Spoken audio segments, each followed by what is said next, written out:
أعوذ بالله من الشيطان الرجيم. بسم الله الرحمن الرحيم. قل هذه سبيلي أدعو إلى الله على بصيرة أنا ومن اتبعني وسبحان الله وما أنا من المشركين. الحمد لله نحمده ونستعينه ونستغفره ونؤمن به ونتوكل عليه. من يهد الله فلا مضل له ومن يضلل فلا هادي له، وأشهد أن لا إله إلا الله وحده لا شريك له، وأشهد أن محمدا عبده ورسوله. أما بعد فإن خير الحديث كتاب الله، وخير الهدي هدي محمد صلى الله عليه وسلم، وشر الأمور محدثاتها، وكل محدثة بدعة، وكل بدعة ضلالة، وكل ضلالة في النار. أعوذ بالله من الشيطان الرجيم. بسم الله الرحمن الرحيم. قل هذه سبيلي أدعو إلى الله على بصيرة أنا ومن اتبعني وسبحان الله وما أنا من المشركين. ويقول عز من قائل: فليحذر الذين يخالفون عن أمره أن تصيبهم فتنة أو يصيبهم عذاب أليم.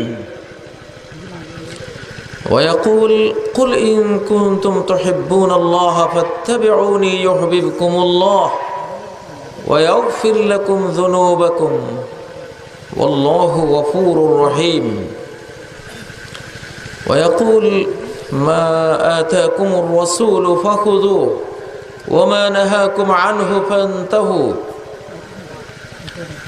ويقول: ولا ترفعوا أصواتكم فوق صوت النبي ولا تجهروا له بالقول كجهر بعضكم لبعض أن تحبط أعمالكم وأنتم لا تشعرون.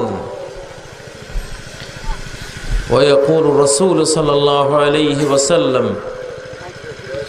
وأيم الله لقد تركتكم على المحجة البيضاء ليلها ونهارها سواء لا يزيغ عنها بعدي إلا هالك.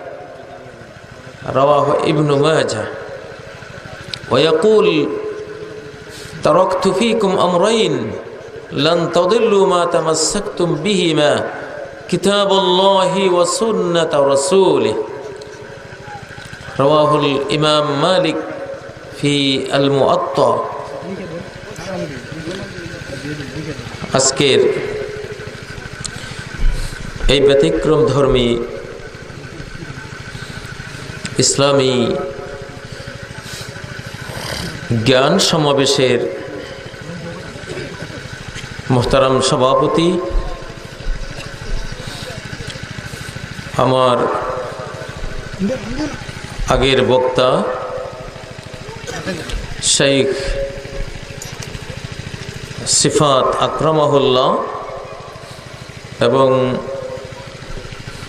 উলামায়ে কেরাম, আইম্মাতুল মাসাজিদ, খুতাবাউল উম্মাহ, সম্মানিত সুধীবৃন্দ এবং পর্দার অন্তরালে সম্মানিতা মা ও বোনেরা, আলহামদুলিল্লাহ দীর্ঘ সময়ব্যাপী এই পৃথিবীতে যে জিনিসটি সবচেয়ে শান্তির, সবচেয়ে আনন্দের, সবচেয়ে বিনোদনের,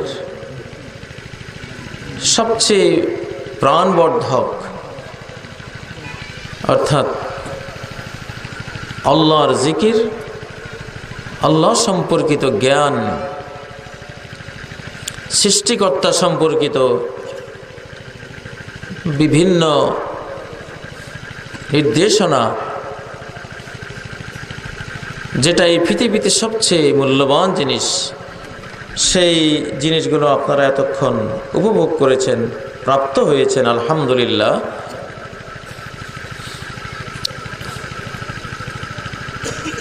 সৃষ্টির চেয়ে স্রষ্টাকে নিয়ে মানুষের আনন্দ বেশি হয়, দুনিয়াতেও এবং আখিরাতেও।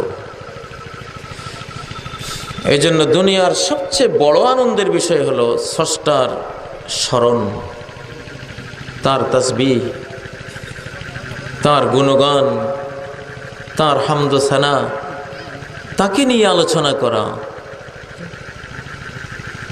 তাকে স্মরণ করা, তার জন্য কাজ করা। এই পৃথিবীতে যেহেতু আল্লাহকে দেখা যাবে না, যেটা যাবে সেটা হলো আল্লাহকে জানা, মনে রাখা, স্মরণ করা, এসব কিছু। এই জন্য এই পৃথিবীর সবচেয়ে বড় আনন্দের বিষয় হলো স্রষ্টার জিকির, তার আলোচনা। আর জান্নাতের সবচেয়ে বড় নেয়ামত হলো স্রষ্টার দিদার, তাকে দেখতে পাওয়া। আল্লাহ বলেছেন, লিল্লাযিনা আহসানুল হুসনা ওয়া জিয়াদা, যারা এই পৃথিবীতে ইখলাস এবং সহি সুন্নাহ মতো আমল করেছে তাদের জন্য রয়েছে সুন্দরতম জান্নাত, এবং সুন্দরতম জান্নাতের চেয়েও আরো বেশি কিছু। সে আরো বেশি কিছু হলো আল্লাহর দিদার, আল্লাহর সাক্ষাৎকার। তো এই মজলিসটি স্রষ্টাকে নিয়েই আমরা এখানে একত্রিত হয়েছি, আলহামদুলিল্লাহ। তিনি বলেছেন, আনা মা আবদি মা যাকারানি ওয়া তাহাররাকাত বি শাফাতা, আমি আমার বান্দার সাথে আছি যতক্ষণ সে আমার আলোচনা করে, তার ওষ্ঠদ্বয়, দুটো ঠোঁট আমার স্মরণে, আমার আলোচনায় যতক্ষণ স্পন্দিত হয় ততক্ষণ আমি তার সাথে আছি। সুবহানাল্লাহ। ফাইন যাকারানি ফি নাফসিহি যাকারতুহু ফি নাফসি, সে যদি তার অন্তরে আমাকে স্মরণ করে, আমি আমার অন্তরে তাকে স্মরণ করি। ওয়াইন যাকারানি ফি মালাইন যাকারতুহু ফি মালাইন খায়রিম মিনহুম, সে যদি কোনো সমাবেশে আমার আলোচনা করে, আমি তার চেয়ে আরো উত্তম সমাবেশে তার আলোচনা করি। আলহামদুলিল্লাহ, এমন একটি সৌভাগ্যমণ্ডিত জান্নাতি সমাবেশে আমরা আসতে পেরেছি। আল্লাহ তাআলা আমাদের মনোনীত করেছেন, আলহামদুলিল্লাহ। আপনাদের প্রথম প্রশ্ন হলো, দলিল ভিত্তিক জানতে চাই যে তাওহীদ ও খেলাফতের মধ্যে কোনটি আগে আর কোনটি পরে? সুন্দর প্রশ্ন, বেসিক প্রশ্ন। ইসলামে দুটো রূপ আছে, একটা হলো ফাউন্ডেশন, আরেকটা হলো এর উপরের ছাদ। আপনারাই বলুন, ছাদ আগে হয় না ফাউন্ডেশন আগে হয়? ফাউন্ডেশনটা আগে হয়। এই জন্যই ফাউন্ডেশনটা আগে হবে। বুনিয়াল ইসলাম আলা খামস, ইসলাম যেহেতু একটি প্রাসাদ, একটি বিল্ডিং, বুনিয়াল ইসলাম, ইসলামকে নির্মাণ করা হয়েছে 5টি স্তম্ভের উপরে। সে স্তম্ভগুলো অবশ্যই ফাউন্ডেশনের উপরেই নির্মাণ করা হয়েছে। তো অতএব প্রথম হলো স্তম্ভ এবং ফাউন্ডেশন, তার উপরে হলো তাবু টানান আর ছাদ করেন আর যাই করেন। সূরা ইব্রাহিমের 24 নম্বর আয়াতে আল্লাহ তাআলা আমাদেরকে জবাব দিয়েছেন যে তাওহীদ আর খিলাফত, ইসলাম শুরু হয় তাওহীদ থেকে, শেষ হয় খিলাফতের মাধ্যমে। তাওহীদ দিয়ে শুরু, খেলাফত দিয়ে শেষ। তাওহীদ ছাড়া ইসলামের কল্পনাই করা যায় না, আর খিলাফত ছাড়াও ইসলাম কোনোদিন পরিপূর্ণ হয় না। অতএব দুটাই ফরজ, একটা বুনিয়াদে ফরজ আর একটা চূড়ান্ত পর্যায়ে ফরজ। নবী সাল্লাল্লাহু আলাইহি সাল্লামের মক্কি জিন্দেগি যে 13 বছর, এটা তাওহীদের উপরে তিনি অতিক্রম করেছেন, ফাউন্ডেশন নির্মাণ করেছেন। আর মদিনার 10 বছরের জিন্দেগিতে ছাদ নির্মাণ করা হয়েছে। ইসলাম কমপ্লিট হওয়ার পরে বিদায় হজ্জে ছাদ নির্মাণের পর আল্লাহ বলেছেন সূরা আল মায়েদা 3 নম্বর আয়াতে, আল-ইয়াওমা আকমালতু লাকুম দীনাকুম ওয়া আতমামতু আলাইকুম নি'মাতি ওয়া রাদিতু লাকুমুল ইসলাম দীনা। আজকে আমি তোমাদের দ্বীনকে পরিপূর্ণ করে দিলাম। মদিনার 10 বছর জিন্দেগির ছাদ নির্মাণ, দরজা জানালা নির্মাণ, আর এর আগে মক্কি জিন্দেগির ফাউন্ডেশন নির্মাণ, দুটো ধারায় ইসলামের এই রাজপ্রাসাদ 23 বছরে নির্মাণ করে কমপ্লিট করে দেয়া হয়েছে তোমাদের জন্য। আল্লাহ বলেছেন আমি কমপ্লিট করে দিয়েছি তোমাদের জন্য। তো সূরা ইব্রাহিমে যেটি আল্লাহ বলেছেন, আলাম তারা কাইফা দরাবাল্লাহু মাসালান কালিমাতান তাইয়্যিবা কাশাজারাতিন তাইয়্যিবা আসলুহা সাবিত ওয়া ফারউহা ফিস সামা। তুমি কি দেখো না তোমার রব কি ধরনের সুন্দর একটি বুদ্ধিভিত্তিক, জ্ঞানভিত্তিক মূলনীতি, উপমা, উদাহরণ, এক্সাম্পল বর্ণনা করেছেন। কালেমা তাইয়্যিবা অর্থাৎ ইসলাম, লা ইলাহা ইল্লাল্লাহ। লা ইলাহা ইল্লাল্লাহ তো পুরো ইসলামই, পুরো ইসলামের ভিত্তি বুনিয়াদ লা ইলাহা ইল্লাল্লাহর নিউক্লিয়াসের উপরে প্রতিষ্ঠা করা হয়েছে। তো এই কালেমাটি কাশাজারাতিন তাইয়্যিবা, একটি উর্বর পবিত্র বৃক্ষের মতো। প্রথমেই হলো আসলুহা সাবিত, তার জড় শিকড় মাটির গভীরে প্রথিত আছে, ফাউন্ডেশন খুব সুদৃঢ় রয়েছে গাছের। আগে ফাউন্ডেশন, আগে গাছের জড় শিকড়, তার গোড়া, তারপর অফারওহা ফিস সামা, তার শাখা প্রশাখা ঊর্ধ্বে বিস্তৃত হয়েছে। এজন্য আমাদের বাংলাদেশে কিছু ভাইয়েরা আছেন, তারা শুধু তাওহীদ নিয়ে ওয়াজ করেন, মিশন চালান, তাওহীদের কথাই বলেন। ভালো, খুবই ভালো, কারণ এটা বিশুদ্ধ একটা ধারা। কিন্তু ভুলে গেলে চলবে না যে এই তাওহীদ দিয়ে ইসলামের যে ফাউন্ডেশন তৈরি হচ্ছে, এটা ছাদ না হলে পরিপূর্ণ কিছুতেই হবে না। আপনি শুধু স্তম্ভ দিলেন, পিলার দিলেন, একটা বিল্ডিংয়ের ফাউন্ডেশন দিলেন, ছাদ নেই, সারা বর্ষাকালে আপনার গায়ে বৃষ্টি পড়বে, ঠিক নয় কি? আবার চৈত্র মাসের সেই কাঠ ফাটা রোদ, যতক্ষণ সূর্য আকাশে থাকবে আপনার উপরে ঝরবে। আবার রাতের বেলায় পেঁচা এবং বিভিন্ন পাখিরা আপনার গায়ে পায়খানা করবে। আপনি 5টা পিলার আর স্তম্ভ এবং তার ভিত্তি বুনিয়াদ দিয়ে কোনো ফায়দা নিতে পারবেন না, ওই বিল্ডিং থেকে কাজে আসবে না। তাহলে কি করতে হবে? ছাদ নির্মাণ করে দিতে হবে। তাহলে ছাদ এবং তার প্রাসঙ্গিক যা আছে সব কিছু, ওয়াল, প্রাচীর সহ, এটা আপনার জন্য আরামদায়ক, নিরাপত্তাদায়ক এবং একটা শান্তিদায়ক প্রাসাদে পরিণত হবে। তাহলে যারা ভিত্তি বুনিয়াদ নিয়ে কাজ করছেন, তাওহীদ নিয়ে কাজ করছেন, তাদের নজর দেওয়া উচিত ছাদের দিকেও। আবার একদল আছে শুধু ছাদের উপরে বেশি জোর দেন, আমরা আগে ছাদ বানাবো। তাদের জানা উচিত যে ফাউন্ডেশন ছাড়া, বুনিয়াদ ছাড়া কোনো জিনিসের ছাদ হয় না। শুধু ছাদ যদি ফাউন্ডেশন ছাড়া দেওয়া হয়, তাহলে রানা প্লাজার অবস্থা হবে, ভেঙে পড়ে শেষ পর্যন্ত প্রাণহানি ঘটবে, সর্বনাশ ঘটবে। অতএব যারা ছাদের নিয়ে কাজ করছেন তাদেরও আমরা মূল্যায়ন করছি, সেটাও অতি অবশ্যই প্রয়োজনীয়। ছাদ লাগবেই, অর্থাৎ খেলাফত লাগবেই, কিন্তু তার আগে তাওহীদের ফাউন্ডেশন তৈরি করতে হবে। আর তাওহীদের ফাউন্ডেশনের উপরে যারা কাজ করছেন তাদের বুঝতে হবে যে ছাদও আমার নির্মাণ করতে হবে। আসলে এখানে দুটো ধারায় যে সহি ইসলামটা এখন চলছে, কারোর সাথে কারো দ্বন্দ্ব কিন্তু নাই, একে অপরের সহযোগী। আল্লাহ তাআলা আমাদেরকে এইভাবে তৌফিক দান করুন, একে অপরকে সাহায্য করে পরিপূর্ণ ইসলামকে এই পৃথিবীর মানুষকে উপহার দেয়া, বিশেষ করে আমাদের বাংলাদেশি জাতিকে উপহার দেয়া। আসলে ইসলাম মানেই তো শান্তি।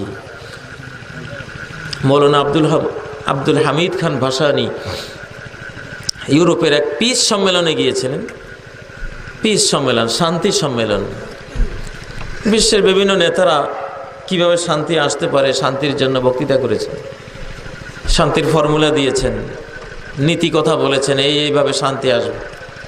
মৌলানা আব্দুল হামিদ খান ভাসানী উঠে বললেন, আপনারা তো শান্তির বাইরে থেকে শান্তির জন্য কাতরাচ্ছেন, শান্তির জন্য পরিকল্পনা করছেন কিভাবে শান্তি আনা যায়। আর আমি এমন এক ধর্মের মানুষ, আমি আজন্ম শান্তির ভিতরেই আমি বাস করি। আমার ধর্মেরই নাম হলো ইসলাম, আমার ধর্মেরই নাম হলো ইসলাম, শান্তি। এই ধর্মের ভিতরে আসলে আর শান্তি খুঁজতে হয় না, এটা শুরুই হয় শান্তি দিয়ে, শেষও হয় শান্তি দিয়ে। আল্লাহর কাছে আত্মসমর্পণ করুন, আল্লাহ তাআলা শান্তি দিয়ে দিবেন। আসলিম তাসলাম। নবীজি ফারস্য এবং রোমান সম্রাট দ্বয়কে বলেছেন, আসলিম, তুমি ইসলামে চলে আসো, তাসলিম বা তাসলাম, তুমি শান্তি পেয়ে যাবে। তো আল্লাহ তাআলা আমাদেরকে ইসলাম নামক এই প্রাসাদের ভিতরে এসে শান্তি অর্জন করার, দুনিয়াকে শান্তি দান করার তৌফিক দান করুন। দ্বিতীয় প্রশ্ন, আপনারা হাদিসের আগে সহি হাদিস বলার কারণটা বলবেন কি? হাদিসের আগে সহি হাদিস কেন আমরা বলি? আসলে সহি হাদিস এই জন্য বলা হয়, এক সময়ে সাহাবায়ে কেরাম রাসূলুল্লাহ সাল্লাল্লাহু আলাইহি সাল্লামের কোনো হাদিস শুনলেই তারা এটাকে বিশ্বাস করতেন।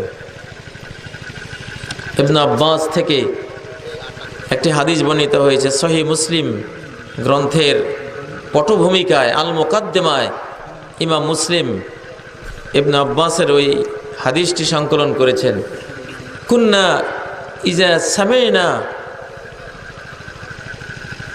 আহাদান ইউহাদ্দিসু আন রাসূলিল্লাহি সাল্লাল্লাহু আলাইহি ওয়াসাল্লাম আসগাইনা ইলাইহি বিআযানিনা। এক যুগ ছিল, আমরা সাহাবীরা যখন শুনতাম কেউ বলছে আল্লাহ সাল্লাল্লাহু আলাইহি সাল্লাম ইরশাদ করেছেন, নবীজি বলেছেন, এটা শোনার সাথে সাথেই আমাদের কানগুলি সেদিকে আমরা ধাবিত করতাম।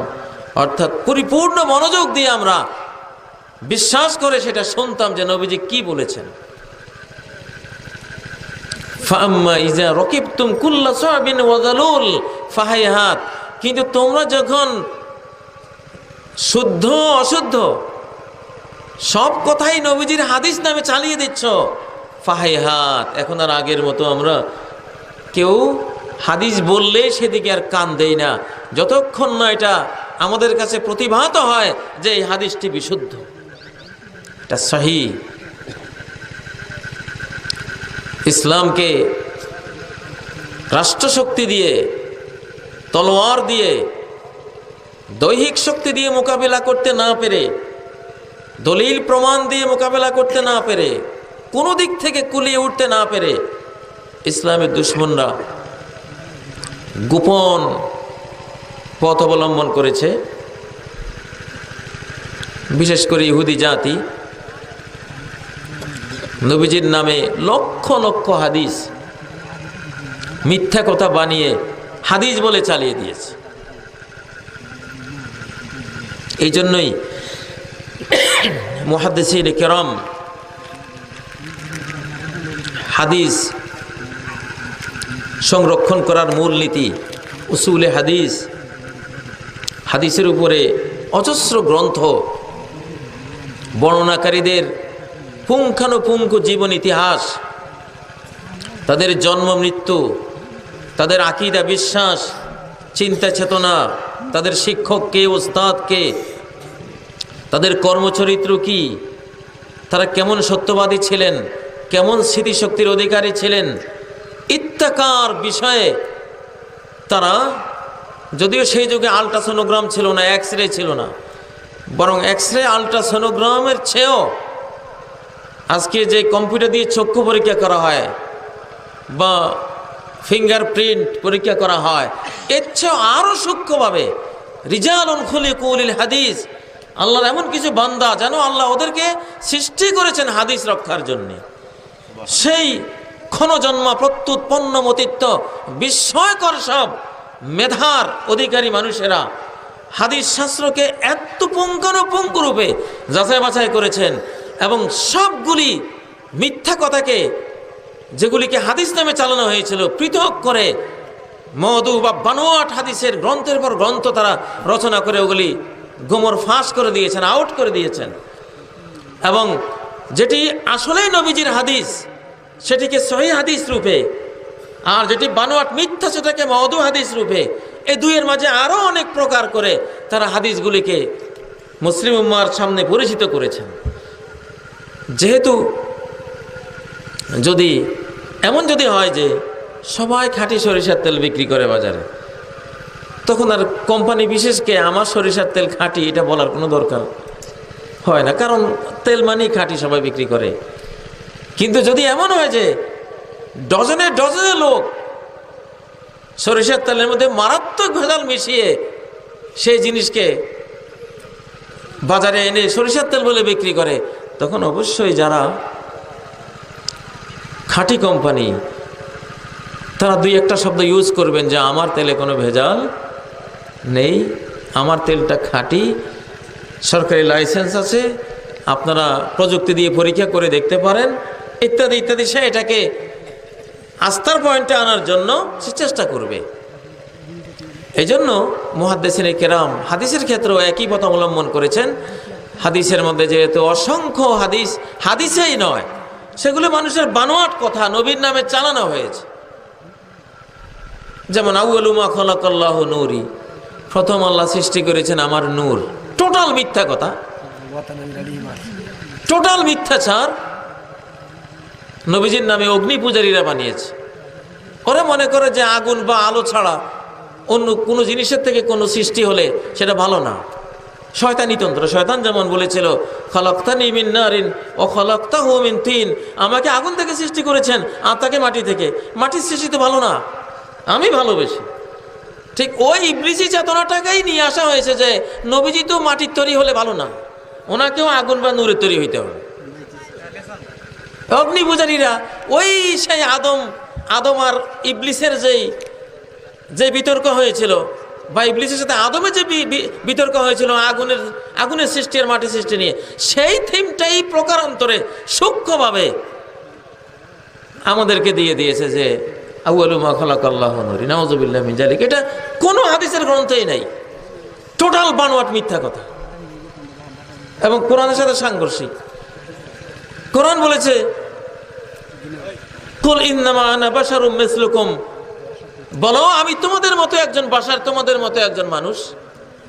নবীজিকে বলতে বলেছেন, তুমি বলো, তোমার মুখ দিয়ে বলো, কারণ তোমার উম্মত এটা নিয়ে গোলমাল করবে। তুমি কিসের তৈরি এটা নিয়ে অনেক গোলমাল হয়ে যাবে। অতএব তুমি নিজেই বলো, ঘোষণা করে রাখো কিয়ামত পর্যন্ত সমস্ত মানুষের সামনে যে আনা বাশারুম মিসলুকুম, আমি একজন বাশার। সে বাশার আবার কেমন? মিসলুকুম, তোমাদের মতোই।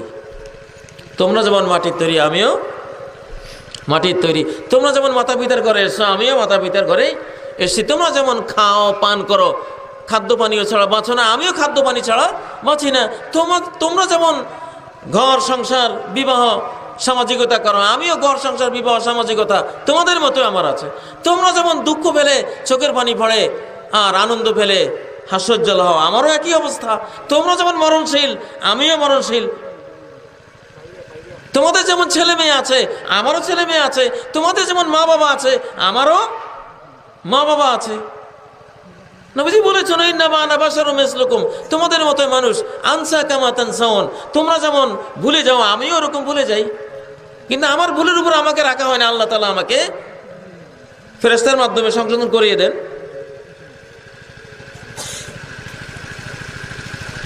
তোমাদের মতো একজন মানুষ, কি সুন্দর কথা। আচ্ছা, এটা সূরা কাহফের 110 নম্বর আয়াত। নবী নিজেই ঘোষণা করেছেন তিনি আমাদের মতোই একজন মানুষ।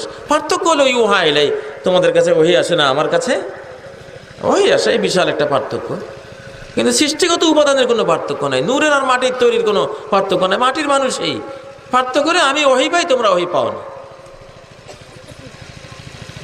এখন এই বাসার যে মানুষ মাটির তৈরি, এটা সূরা সাদের ৭১ নম্বর আয়াত আল্লাহ ক্লিয়ার করেছেন। আরও অনেক আয়াতেও একই অর্থের বর্ণনা আছে। সেখানে আল্লাহ বলেছেন ইন্নী খালিকুন বাশারাম মিন তিন, আমি মানুষ সৃষ্টি করব মিন তিন, কাদা থেকে, মাটি থেকে। আল্লাহ তো বলেনি ইন্নী খালিকুম বাশারাম মিন নূর, আমি নূর থেকে মানুষ সৃষ্টি করবো, আল্লাহ তো বলেননি। আল্লাহ বলেছেন মাটি থেকে। তাহলে এই জাতীয় এই যে আউয়ালু মা খালাকাল্লাহু নূরি, আল্লাহ প্রথমে আমার নূর সৃষ্টি করেছেন, এগুলো অগ্নি পূজারীদের মিথ্যা কথা। যারা আগুন ছাড়া বা আলো ছাড়া আর কিছুর মধ্যে কোনো ভালো খুঁজে পায় না, তাদের তৈরি জিনিস। অথচ সহিহ হাদিস ছিল, সহিহ বুখারীর হাদিস, আউয়ালু মা খালাকাল্লাহু আল কলম, সর্বপ্রথম আল্লাহ কলম সৃষ্টি করেছে। কারণ যে কোনো জিনিসের আগে পরিকল্পনাটা হয়, লিখা হয়, সেই পরিকল্পনা লিখার জন্য কলম সৃষ্টি করেছেন সর্বপ্রথম। এটা হলো সহিহ হাদিস। আর নবী সম্পর্কে সহিহ হাদিস যেটা আছে, কুতিবতু নাবিয়্যান ওয়া আদামু বাইনার রূহি ওয়াল জাসাদ, আমাকে নবী রূপে লেখা হয়েছে তখন যখন আদম আত্মা আর বডির মধ্যে ছিল। আদমের সৃষ্টি কমপ্লিট হয় নাই, আমি তো সৃষ্টি হই নাই, প্রশ্নে আসে না। কারণ বাবায় সৃষ্টি হয় নাই, আমি সৃষ্টি হব কোত্থেকে? কলা গাছই এখনো তৈরি হয় নাই, কলা হব কোত্থেকে? এখন আদমকে সৃষ্টি করা হচ্ছিল, আদমের ঔরসে আমি আসব, এটা লেখা হয়েছে কুতিবতু নাবিয়্যান। কিন্তু প্রতারকরা এই কুতিবতু এই শব্দকে পাল্টিয়ে ওরা এক জায়গায় বলছে কুন্তু। ইহুদিরা ওরা কুতিবতুকে কুন্তু বানিয়ে দিয়েছে, কুন্তু মানে আমি ছিলাম। অথচ সহিহ বর্ণনা কুতিবতু, আমাকে ঘোষণা করা হয়েছে যে আমি একজন নবী, আদম বংশে আসব। যেমন কিয়ামতের ঘোষণা আদম থেকে এই মুহাম্মদ সাল্লাল্লাহু আলাইহি ওয়াসাল্লাম পর্যন্ত সব নবীরাই দিয়েছেন কিয়ামত আসবে। কিয়ামতের ঘোষণা হয়েছে নাকি কিয়ামত হয়ে গেছে? ঘোষণা হয়েছে যে সামনে কিয়ামত হবে। তেমনি আদম তখনও কাদা মাটিতেই ওই অবস্থায় আছেন, তখন ঘোষণা হয়েছে যে তার বংশে আমি সৃষ্টি হব, আমার যুগে আমি সৃষ্টি হব। তার অর্থ হয় না যে আমি সৃষ্টি হয়ে গেছি। যাই হোক, এখানে অনেক ধরনের বানোয়াট মিথ্যা কথা আছে। তো এই জাতীয় বানোয়াট মিথ্যা কথাকে নবীর হাদিস নামে চালিয়ে দেওয়ার কারণেই মুহাদ্দিসিনে কেরাম বাধ্য হয়েছেন কিছু হাদিসকে সহিহ, যেগুলি জেনুইন হাদিস, এগুলিকে সহিহ বলেছেন। আর যেগুলি হাদিস কিনা সন্দেহ, সেগুলিকে দঈফ বলেছেন। যেগুলি নির্ঘাত মিথ্যা কথা, সেগুলিকে মাউদু, বানোয়াট বলেছেন। পারিবারিক জীবন কি রকম হওয়া উচিত? বর্তমানে দেখা যায় পারিবারিক জীবনে শুধু বিশৃঙ্খলা। এটার কারণ কি?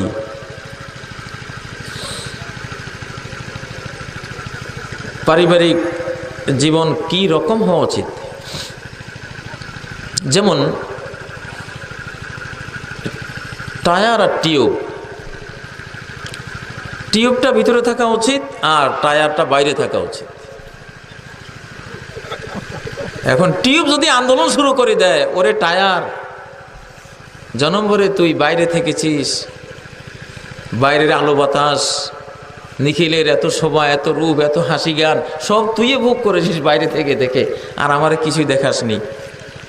নন্দন পার্কে তুই ঘুরিস, চিড়িয়াখানায় তুই দেখিস, নিত্য নতুন শহর নগর তোরই নজরে আসে, আর আমি তোর ভিতরে টিউব হয়ে থাকে, আমি আর সহ্য করতে পারছি না। এখন থেকে আমি আর তোমার ভিতরে থাকবো না, আমিও বাইরে থাকব। টিউব যদি আন্দোলন করে এইভাবে টায়ারের ভিতর থেকে বেরিয়ে যায়, আর এই বেচারি দুর্বল টিউবকে যদি ট্রাকের রিংয়ের নিচে এইভাবে সেট করে হাওয়াতে দিয়ে, হাওয়া দিবে কি? হাওয়া দেওয়ার আগে তো বাস্ট হয়ে যাবে। টিউব বেচারি হাওয়া দেওয়ার সময়টাও পাবে না, হাওয়া লোড করার সময়টাও পাবে না, এর আগে পাংচার হয়ে যাবে ট্রাকের প্রেসারে। তাহলে পারিবারিক জীবনটা কীরকম উচিত? ঠিক টায়ার আর টিউবের জীবন যেরকম, টায়ারটা বাইরে থাকা উচিত, টিউবটা ভিতরে থাকা উচিত, এটাই আল্লাহ বলেছেন ওয়াকরনা ফি বুয়ুতিকুন্না। ও নারীরা, ও টিউবেরা, করনা ফি বুয়ুতিকুন্না, ঘরের ভিতরে থাকো। কোথায় থাকো? ঘরের ভিতরে থাকো। পৃথিবীর অর্ধেক কাজ ঘরের ভিতরে, আর বাকি অর্ধেক বাইরে। বাকি অর্ধেকটা পুরুষরা করো, আর ভিতরের অর্ধেকটা তোমরা করো। ওয়াকরনা ফি বুয়ুতিকুন্না। তোমরা ভিতরে থাকবো না কেন? তোমাদেরকে তো ভিতর থেকে সৃষ্টি করা হয়েছে। ইন্নান নিসা খুলিকনা মিন দিলআইন আইসার, আদমের বাম পাঁজরের বুকের অস্থির নিচে, চামড়ার নিচে, মাংসপেশির নিচে দেখা যায় না যে পাঁজরগুলি, ওই পাঁজরের একটা হাড্ডি কেটে সেখান থেকে ডিএনএ আরএনএ যেটা লেগেছে আল্লাহ তাআলা জেনেটিক সিস্টেম বা অন্য যে কোনো সিস্টেমে তিনি হাওয়াকে তৈরি করেছেন। তো হাওয়া তো তৈরি হয়েছে এমন একটা জিনিস থেকে যেটা আজীবন পর্দার ভিতরে থাকে। হাওয়ার সৃষ্টির উপাদানটাও পর্দার ভিতরে ছিল, আদমের চামড়ার ভিতরে ছিল, এটা দেখা যায় না, এটা লুকিয়ে রাখার জিনিস। এই জন্য নারী জাতি, তারা যেহেতু স্বর্ণ জাতি আর পুরুষ লোহার জাতি, লোহা ব্যবসা যারা করে এটা রাস্তাঘাটে ফেলে রাখে, লোহার রড, এটা যেখানে সেখানে থাকতে পারে, সমস্যা নেই। কিন্তু স্বর্ণ কোনো সময় বাইরে থাকে না।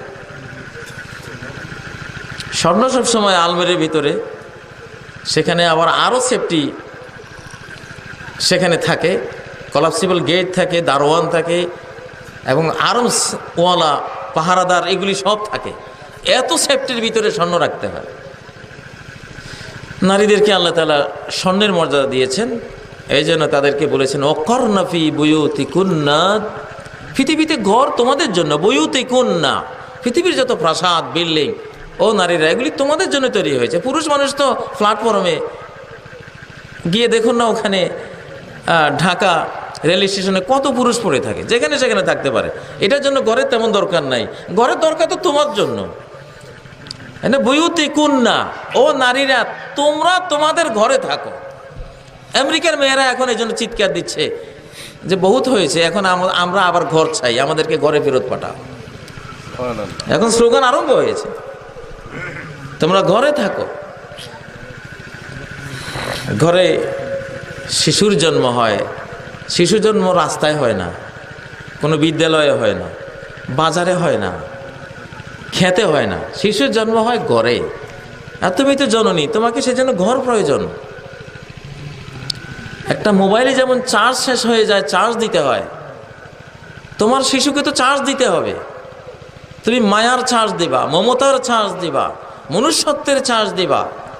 তুমি ঘরের থেকে 5-6 বছর একটা শিশুকে মনুষ্যত্বের চার্জিং করলে, মায়া স্নেহের চার্জিং করলে, সুন্দর কথা, মিষ্টি কথার চার্জ দিলে, এই শিশু মরণ পর্যন্ত সৎ মানুষ, কোমল মানুষ, একজন মায়াবী মানুষ রূপে মানুষকে সে মূল্যায়ন করবে। মনুষ্য সমাজে স্নেহ মায়ার সে চর্চা করবে। তুমি যদি ঘর ছেড়ে বাইরে চলে যাও, তোমার স্বামীও বাইরে, তুমিও বাইরে, এই ছেলেকে মায়ার চার্জিং করবে কে? তাকে স্নেহ শেখাবে কে? মনুষ্যত্বের তালিম কে দেবে? ফলে এই শিশু একদিন খুনি হবে, এই শিশু একদিন নিষ্ঠুর পাষণ্ড হবে, মানুষের জুলুম করবে। ইতিহাসে যত বড় বড় জালিম, এদের ইতিহাস খুঁজলে দেখা যায় এদের পরিবারে এরা চার্জটা পায়নি। এদের পরিবার ছিল অশান্তির, মাতা পিতার মারামারির, কিলাকিলির, বিচ্ছিন্নতার। হিটলারের মা, হিটলার নিজে জারদ ছিল, তার ঘরে কোনো শান্তি ছিল না। এই জাতীয় ইতিহাসগুলি, আরো কিছু বিশ্বের অনেক বড় বড় নেতারা আছেন যাদের ইতিহাসে এরকম। যাই হোক, যুক্তির তো অভাব নেই এক্ষেত্রে। তো পরিবারটা কেমন হওয়া উচিত? নারীরা ঘরে থেকে মানুষগুলিকে মানুষ বানানো উচিত। তাহলে এই ঘরে সৎ মানুষ তৈরি হবে, মেধাবী মানুষের সন্তান এই ঘরে আসবে, এবং সচ্চরিত্রবান শিশু এই ঘরে জন্ম হবে, সুস্থ শিশু এই ঘরে জন্ম হবে। আর মাগুলি যদি বেরিয়ে যায় পুরুষের মতো, আর শত শত চক্ষুর বদনজরের আওতায় সে আসে, আল আইনু হাক্কুন, নবীজি বলেছেন কুনজর বাস্তব। আল্লাহর তকদিরে যত মানুষ মারা যায়, পরে পরে বেশি মারা যায় মানুষের কুনজরে।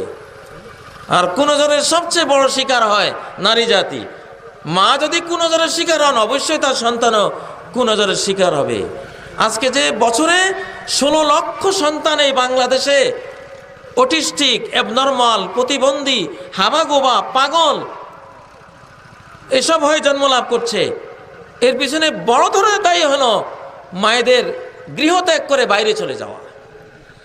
মায়েরা যখন ঘরে ছিলেন তখন এই বাংলাদেশে 16 লক্ষ কেন, বছরে 16টা শিশু অ্যাবনর্মাল জন্মিত কিনা সন্দেহ আছে। আমরা জানি না, আমাদের ইতিহাসে জানা নেই। যাই হোক, পারিবারিক জীবন কি রকম হওয়া উচিত, কি রকম হওয়া উচিতের মধ্যে তো বহু রকম আছে, এগুলো আসলে সংক্ষিপ্তভাবে উত্তর দেওয়া যাবে না। তবে যেটা বলবো, আল্লাহ বলেছেন কোরআনে সূরা আহজাবে, সেখানে বলেছেন ওয়াজকুরনা মা ইউতলা ফি বুয়ুতিকুন্না মিন আয়াতিল্লাহি ওয়াল হিকমা, তোমাদের ঘরগুলিতে ও নারীরা তোমরা আল্লাহর আয়াত চর্চা করো। গান বাজনা না, হিন্দি সিরিয়াল না, স্টার প্লাস না, ডোরিমন না, দুনিয়ার নষ্টামি বষ্টামি, সেক্স, ভায়োলেন্স না। ঘরগুলি কেমন হওয়া উচিত? ওয়াজকুরনা ফি বুয়ুতিকুন্না, ঘর এটা মানুষের হৃৎপিণ্ডের মতো। ঘর যার আক্রান্ত হয়েছে তার সবই শেষ। ঘর হলো সর্বশেষ দুর্গ, যে দুর্গ হারালে একটা মানুষের সমাজ শেষ।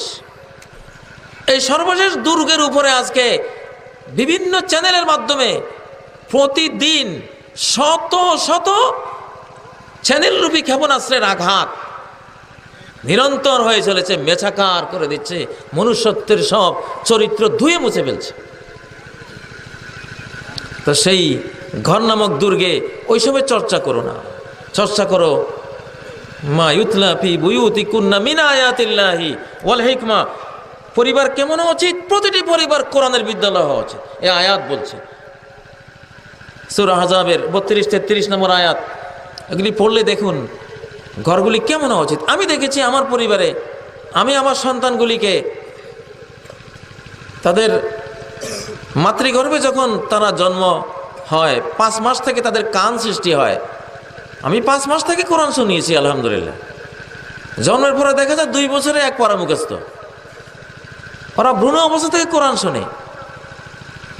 আমার শিশুগুলি আমি দেখেছি কেউই গান শুনলে ওরা কানে হাত দেয়, একজন আরেকজনকে বলে যে ও দোজখে যাবে, ও গান শুনতেছে, ওই বাজনা শুনতেছে, জাহান্নামে যাবে, একজন আরেকজনকে সতর্ক করে। অথচ কিছু পরিবার আছে কোরআন চালু করলে শিশুরা বন্ধ করে দেয়, গান চাই। কারণ কি? যাকে যেভাবে তার বিয়ে করা হয় সেভাবে তো সে গড়ে ওঠে। আমরা মুসলিম, আমাদের শিশু পালনের, পারিবারিক জীবনের ইসলামিক ওই আছে, সভ্যতা আছে, সভ্যতা আছে এখানে। আমাদের গৃহ সভ্যতা হলো আমাদের গৃহের অভ্যন্তরে কোরআন এবং হাদিসের চর্চা হবে। প্রথম বিদ্যালয় মুসলমানের, প্রতিটি শিশুর, প্রতিটি নরনারীর প্রথম বিদ্যালয়, সবচেয়ে গুরুত্বপূর্ণ বিদ্যালয় হলো তার নিজের ঘরখানি। মা ইউতলা ফি বুয়ুতিকুন্না, বুয়ুত তোমাদের ঘর। মুহাম্মদুর রাসূলুল্লাহর আমলে তো এত মাদ্রাসা ছিল না, এত বিদ্যালয় ছিল না, ইউনিভার্সিটি ছিল না। কোথায় এত কোরআন শিখেছে তারা? কোথায় এত হাদিস শিখেছে তারা? ঘরের মধ্যে। প্রতিটি ঘর ছিল বিদ্যালয়। অতএব পারিবারিক জীবন কিভাবে যাপন করতে হবে কোরআনে বলে দিয়েছে যে এগুলোকে কোরআন সুন্নাহর বিদ্যালয় বানাও। সামনে গিয়ে আল্লাহও বলেছেন ইন্নামা ইউরিদুল্লাহু লিইয়ুযহিবা আনকুমুর রিজসা আহলাল বাইত, ওহে ঘরবাসিনীরা, আল্লাহ চান সর্বপ্রকারের অপবিত্রতা তোমাদের জীবন থেকে দূর করে দিতে। ওই তাহিরাকুম তাতহীরা, তোমাদেরকে সম্পূর্ণরূপে পবিত্র করতে চান তিনি। অতএব পবিত্রতার চর্চা করতে হবে। আর এখানে যেহেতু একটা প্রশ্ন আছে যে পারিবারিক জীবনে শুধু বিশৃঙ্খলা, এটার কারণ কি? এটার বড় একটা কারণ হলো পরিবার চলে ভালোবাসার উপরে। আই লাভ ইউর উপরে চলে। এখন আই লাভ ইউ চলে গেছে বাইরে, পরিবারের বাইরে। আমি তোমায় ভালোবাসি আর পরিবারের ভিতরে নাই। এখানে শুধু আমি তোমায় মন্দবাসি। হাসাহাসি সব পুরুষটাও করে আসলো বাইরের নারীদের সাথে, আর নারীটাও সব হাসাহাসি করে আসলো বাইরের পুরুষদের সাথে। না, হাসি তো একটা সীমিত জিনিস আমাদের। আল্লাহর হাসির কোনো শেষ নাই, ওনার আনন্দেরও কোনো শেষ নাই। আমাদের হাসি তো সামান্য। এই সামান্য হাসির পুঁজিটা যদি বাইরে খরচ করে আসি, তখন ঘরে এসে মুখ কালা করে বসে থাকে। রাত 10টায় একজন এসে এই কর্নারে ঘুমায়, আরেকজন ওই কর্নারে ঘুমায়। সকালে ইনি এখান দিয়ে দরজা খুলে বের হন, উনি ওখান দিয়ে বের হয়ে যান। এটার নাম স্বামী স্ত্রী।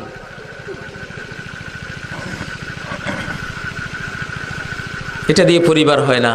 ওয়াজআলা বাইনাকুম মাওয়াদ্দাতাও ওয়া রাহমাহ। ভালোবাসা চর্চার জায়গা হলো ঘর, পরিবার। এখানে ভালোবাসা দিতে। ইন্টারনেটে আমাদের মাহমুদুর হোসেন মাদানী সাহেব গতকাল সকালে একটি ঘটনা ফেসবুক থেকে বললেন যে একজন মহিলা ঘরে বসে আছেন, হঠাৎ তার দরজার সামনে 3 জন পুরুষ, শান্ত সৌম্য ভদ্র নম্র বয়স্ক দাড়িওয়ালা সাদা পোশাক, যেন ফেরেশতা এরকম এসে দাঁড়ালো। মহিলা বের হয়ে ওনাদেরকে দেখলেন, বলেন আসুন আপনারা ঘরে আসুন, মেহমানদারি করি, আপনারা তো খুব ভালো মানুষ বলে আমি দেখছি। 3 জন প্রশ্ন করলেন যে আপনার স্বামী কি ঘরে আছে? মহিলা বলেন না, স্বামী ঘরে নাই। তখন তারা বলেন না, আমরা স্বামীবিহীন কোনো স্ত্রীর ঘরে, মহিলার ঘরে আমরা ঢুকি না। এটা ইসলামী আইনের খেলাফ, আমাদের সভ্যতা যেটা সংস্কৃতি। স্বামী নাই, পুরুষ নাই, সেই ঘরে অন্য পরপুরুষ ঢুকবে না। তারা অপেক্ষা ছিল। বিকেলে স্বামী আসছে, স্ত্রী বলল এমন এমন 3 জন পুরুষ তারা এসেছেন, এই তাদের কথাবার্তা। স্বামী বলল ঠিক আছে, এখন তো আমি আসছি, নিয়ে আসো। মহিলা গেল, বলল যে এখন আসেন, আমার হাজব্যান্ড এখন এসছেন। ওনারা বললেন দেখুন আমরা কিন্তু 3 জন যাই না, আমরা একজন যাব। তো আমার নাম হলো সারোয়া, ওনার নাম হলো নাজা, ওনার নাম হলো মোহাব্বত। সারোয়া মানে সম্পদ, নাজা মানে সফলতা, মোহাব্বত মানে ভালোবাসা। সম্পদ, সফলতা আর ভালোবাসা, 3 জনের 3 নাম। তো 3 জনের যে কোনো একজনকে নিতে পারবেন, 3 জন আমরা যাই না। স্ত্রী ফিরে আসলো, স্বামীর সাথে পরামর্শ করলো যে 3 জনের কাকে নেওয়া, যার নাম সম্পদ তাকে, না যার নাম সফলতা তাকে, নাকি যার নাম মোহাব্বত ভালোবাসা তাকে নেব। স্বামী বলল সম্পদটাকে আনো। পুরুষরা তো সাধারণত সম্পদমুখী হয় বেশি, সম্পদের মোহাব্বত থাকে, সংসার চালাতে সম্পদ লাগে, তার বোঝা তার কাঁধের উপরে এটা। উনি বলেন তাহলে সম্পদকে আনো, যার নাম সম্পদ তাকে ডেকে আনো।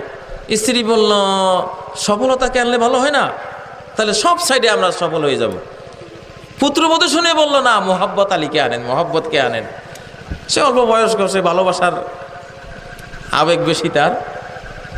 তো শ্বশুর শাশুড়ি চিন্তা করলো আচ্ছা ওই যে ছোট মানুষ, সে বলছে তারটাই থাকুক, তো মোহাব্বত আলীকে আনো।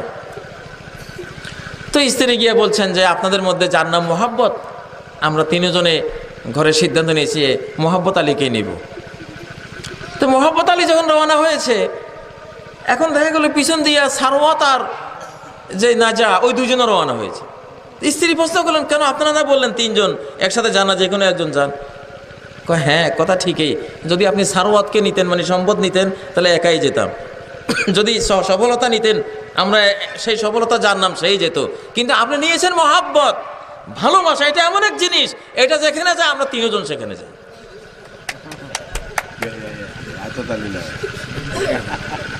তো এইটাই আজকে বিশ্ব বিশৃঙ্খলা, পারিবারিক বিশৃঙ্খলার মূল কারণ হলো ভালোবাসার সবটুকু বয়ফ্রেন্ড আর গার্লফ্রেন্ডকে দিয়ে আসে। বইয়ের জন্য তো কিছু নাই, বইয়ের অন্তরও স্বামীর জন্য কিছু নাই। বুঝেছেন? ভালোবাসা ছাড়া পরিবার টিকে না। সমাজ চলে যুক্তির উপরে, পরিবার চলে শুধুই ভালোবাসার উপরে। এখানে আই লাভ ইউ দরকার, এখানে আই লাভ ইউ ছাড়া চলবে না। এখানে প্রিন্সিপালিটি দেখাবেন আমি ডিরেক্টর, আমি সচিব, এ চলবে না। আপনি হন না জাতিসংঘের মহাসচিব, তাতে কি? বউ তো বুঝিয়ে আপনার সব গোমর ওনার কাছে আউট। আপনার কি দাম আছে? দুনিয়াতে কোনো পুরুষের স্বামীর কাছে মর্যাদা পাইছে বলে ইতিহাসে জানি না, একমাত্র মুহাম্মদুর রাসূলুল্লাহ সাল্লাল্লাহু আলাইহি সাল্লাম এবং ওনার মতো যারা ছিলেন এরা ছাড়া। যাই হোক, তো বিশ্বব্যাপী পারিবারিক বিশৃঙ্খলার বড় কারণ ছিল অনেকগুলি কারণ, তার মধ্যে কিছু আমরা আলোচনা করেছি।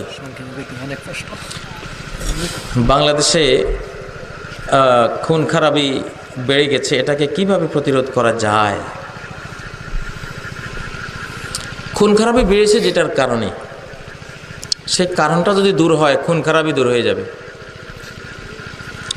নবীজি বলেছেন, আবু দাউদের একটি হাদিস, আলবানী বলেছেন হাদিসটি সহিহ, এবং কোরআনেও সূরা আল আনামের 65 নম্বর আয়াতে এটা আছে। আগে কোরআনের আয়াতটাই বলি, কুল হুয়াল কাদিরু আলা আন ইয়াবআসা আলাইকুম আযাবাম মিন ফাওকিকুম। এই আয়াতে 3টা প্রস্তাব আছে, মানে উম্মত যখন পাপাচারে লিপ্ত হবে, চরিত্রহীন হবে, নামাজ তরক করবে, শিরিক বেদাতে পড়বে, ঘুষ খাবে, সুদ খাবে, জিনা ব্যভিচার, বিভিন্ন পাপাচারে যখন তার আকীদা খারাপ, তার ইবাদত খারাপ, তার আখলাক খারাপ, তার লেনদেন মুআমালা খারাপ, ইত্যাকার খারাপিতে যখন পড়বে, তখন একটা শাস্তি আসবেই, আসমান থেকে শাস্তি আসবেই। সব জাতির উপরে কম বেশি শাস্তিগুলি গিয়েছে, নূহ পরবর্তী সকলের উপরে গিয়েছে। তো আল্লাহ এই উম্মতকে প্রস্তাব করছেন নবীজির মাধ্যমে, তোমরা কোনটা নিবা? শাস্তির 3টা রূপ, হে মুহাম্মদ তুমি কোনটা নিবা বলো। কুল হুয়াল কাদিরু আলা আন ইয়াবআসা আলাইকুম আযাবাম মিন ফাওকিকুম, ডাইরেক্ট তোমাদের উপর থেকে, আকাশ থেকে কোনো গজব দেব কিনা। যেমন সামুদ জাতিকে শনি আর মঙ্গলের বেল্টে যেই ক্ষেপণাস্ত্রগুলি ঘন্টায় 3 লক্ষ কিলোমিটার গতিতে ঘুরে, এক একটা ক্ষেপণাস্ত্র 40 কিলোমিটার লম্বা, কোনোটা 100 কিলোমিটার লম্বা, মিটিউর অ্যাস্টেরয়েড যেগুলিকে বলা হয়, গ্রহাণু বলা হয়, ঘন্টায় 3 লক্ষ কিলোমিটার গতিতে ঘুরতেছে। একটা মেরে দিলে গোটা পৃথিবী শেষ। আল্লাহর টুমাহক ক্রুজ ক্ষেপণাস্ত্র লাগে না, ওনার ক্ষেপণাস্ত্র শনি আর মঙ্গলের বেল্টে ঘুরতেছে সবসময়। তা আল্লাহ প্রস্তাব করতেছেন, যখন তোমরা অন্যায় করবা ওরকম 2-1টা মারবো কিনা, উপর থেকে দেবো কিনা 2-1টা শাস্তি, আযাব। নবীজি বলেন, আউযু বিওয়াজহিক, আল্লাহ আপনার কাছে পানা চাই, উপরের শাস্তি চাই না, এটা ভয়াবহ। দ্বিতীয় প্রস্তাব আল্লাহ করলেন, আও মিন তাহতি আরজুলিকুম, নিচেরটা নিবা, ভয়াবহ ভূমিকম্প দিয়ে একেবারে তলিয়ে দেব, এরকম কিছু নিবা। নবীজি বলেন, আউযু বিওয়াজহিক, আল্লাহ এটাও মাফ করেন, আমার উম্মত পাপ করলে এত বড় শাস্তি দিবেন না।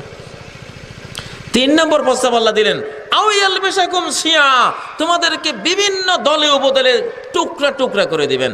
এক জাতি হলে কি হবে, বহু দলে দলে বিভক্ত হয়ে যাইবা, আর এক দল আরেক দলকে খুন করবা, মারবা। ওয়ায়ুযিকা বাদাকুম বা'সা বাদ, এক দলকে দিয়ে আরেক দলকে ভয়াবহ শাস্তি আস্বাদন করাবেন, খুন জখম বন্দি করাবেন, যখন পাপাচারে লিপ্ত হবা তখন এটা নিবা হে মুহাম্মদ। নবীজি বলেন, হাজা আহওয়ান, আল্লাহ এটা নিলাম, এটা সহজ ওই 2টার তুলনায়।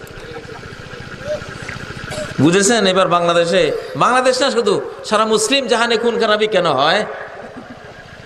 এটা তো নবীজি চেয়ে নেওয়া। নবীজি আকাশের ক্ষেপণাস্ত্র নেন নাই, নিচের ভূমিকম্প নেন না, কারণ তাহলে মেসাকার হয়ে যাবে সব, মারামারি করলেও তো কিছু থাকবে।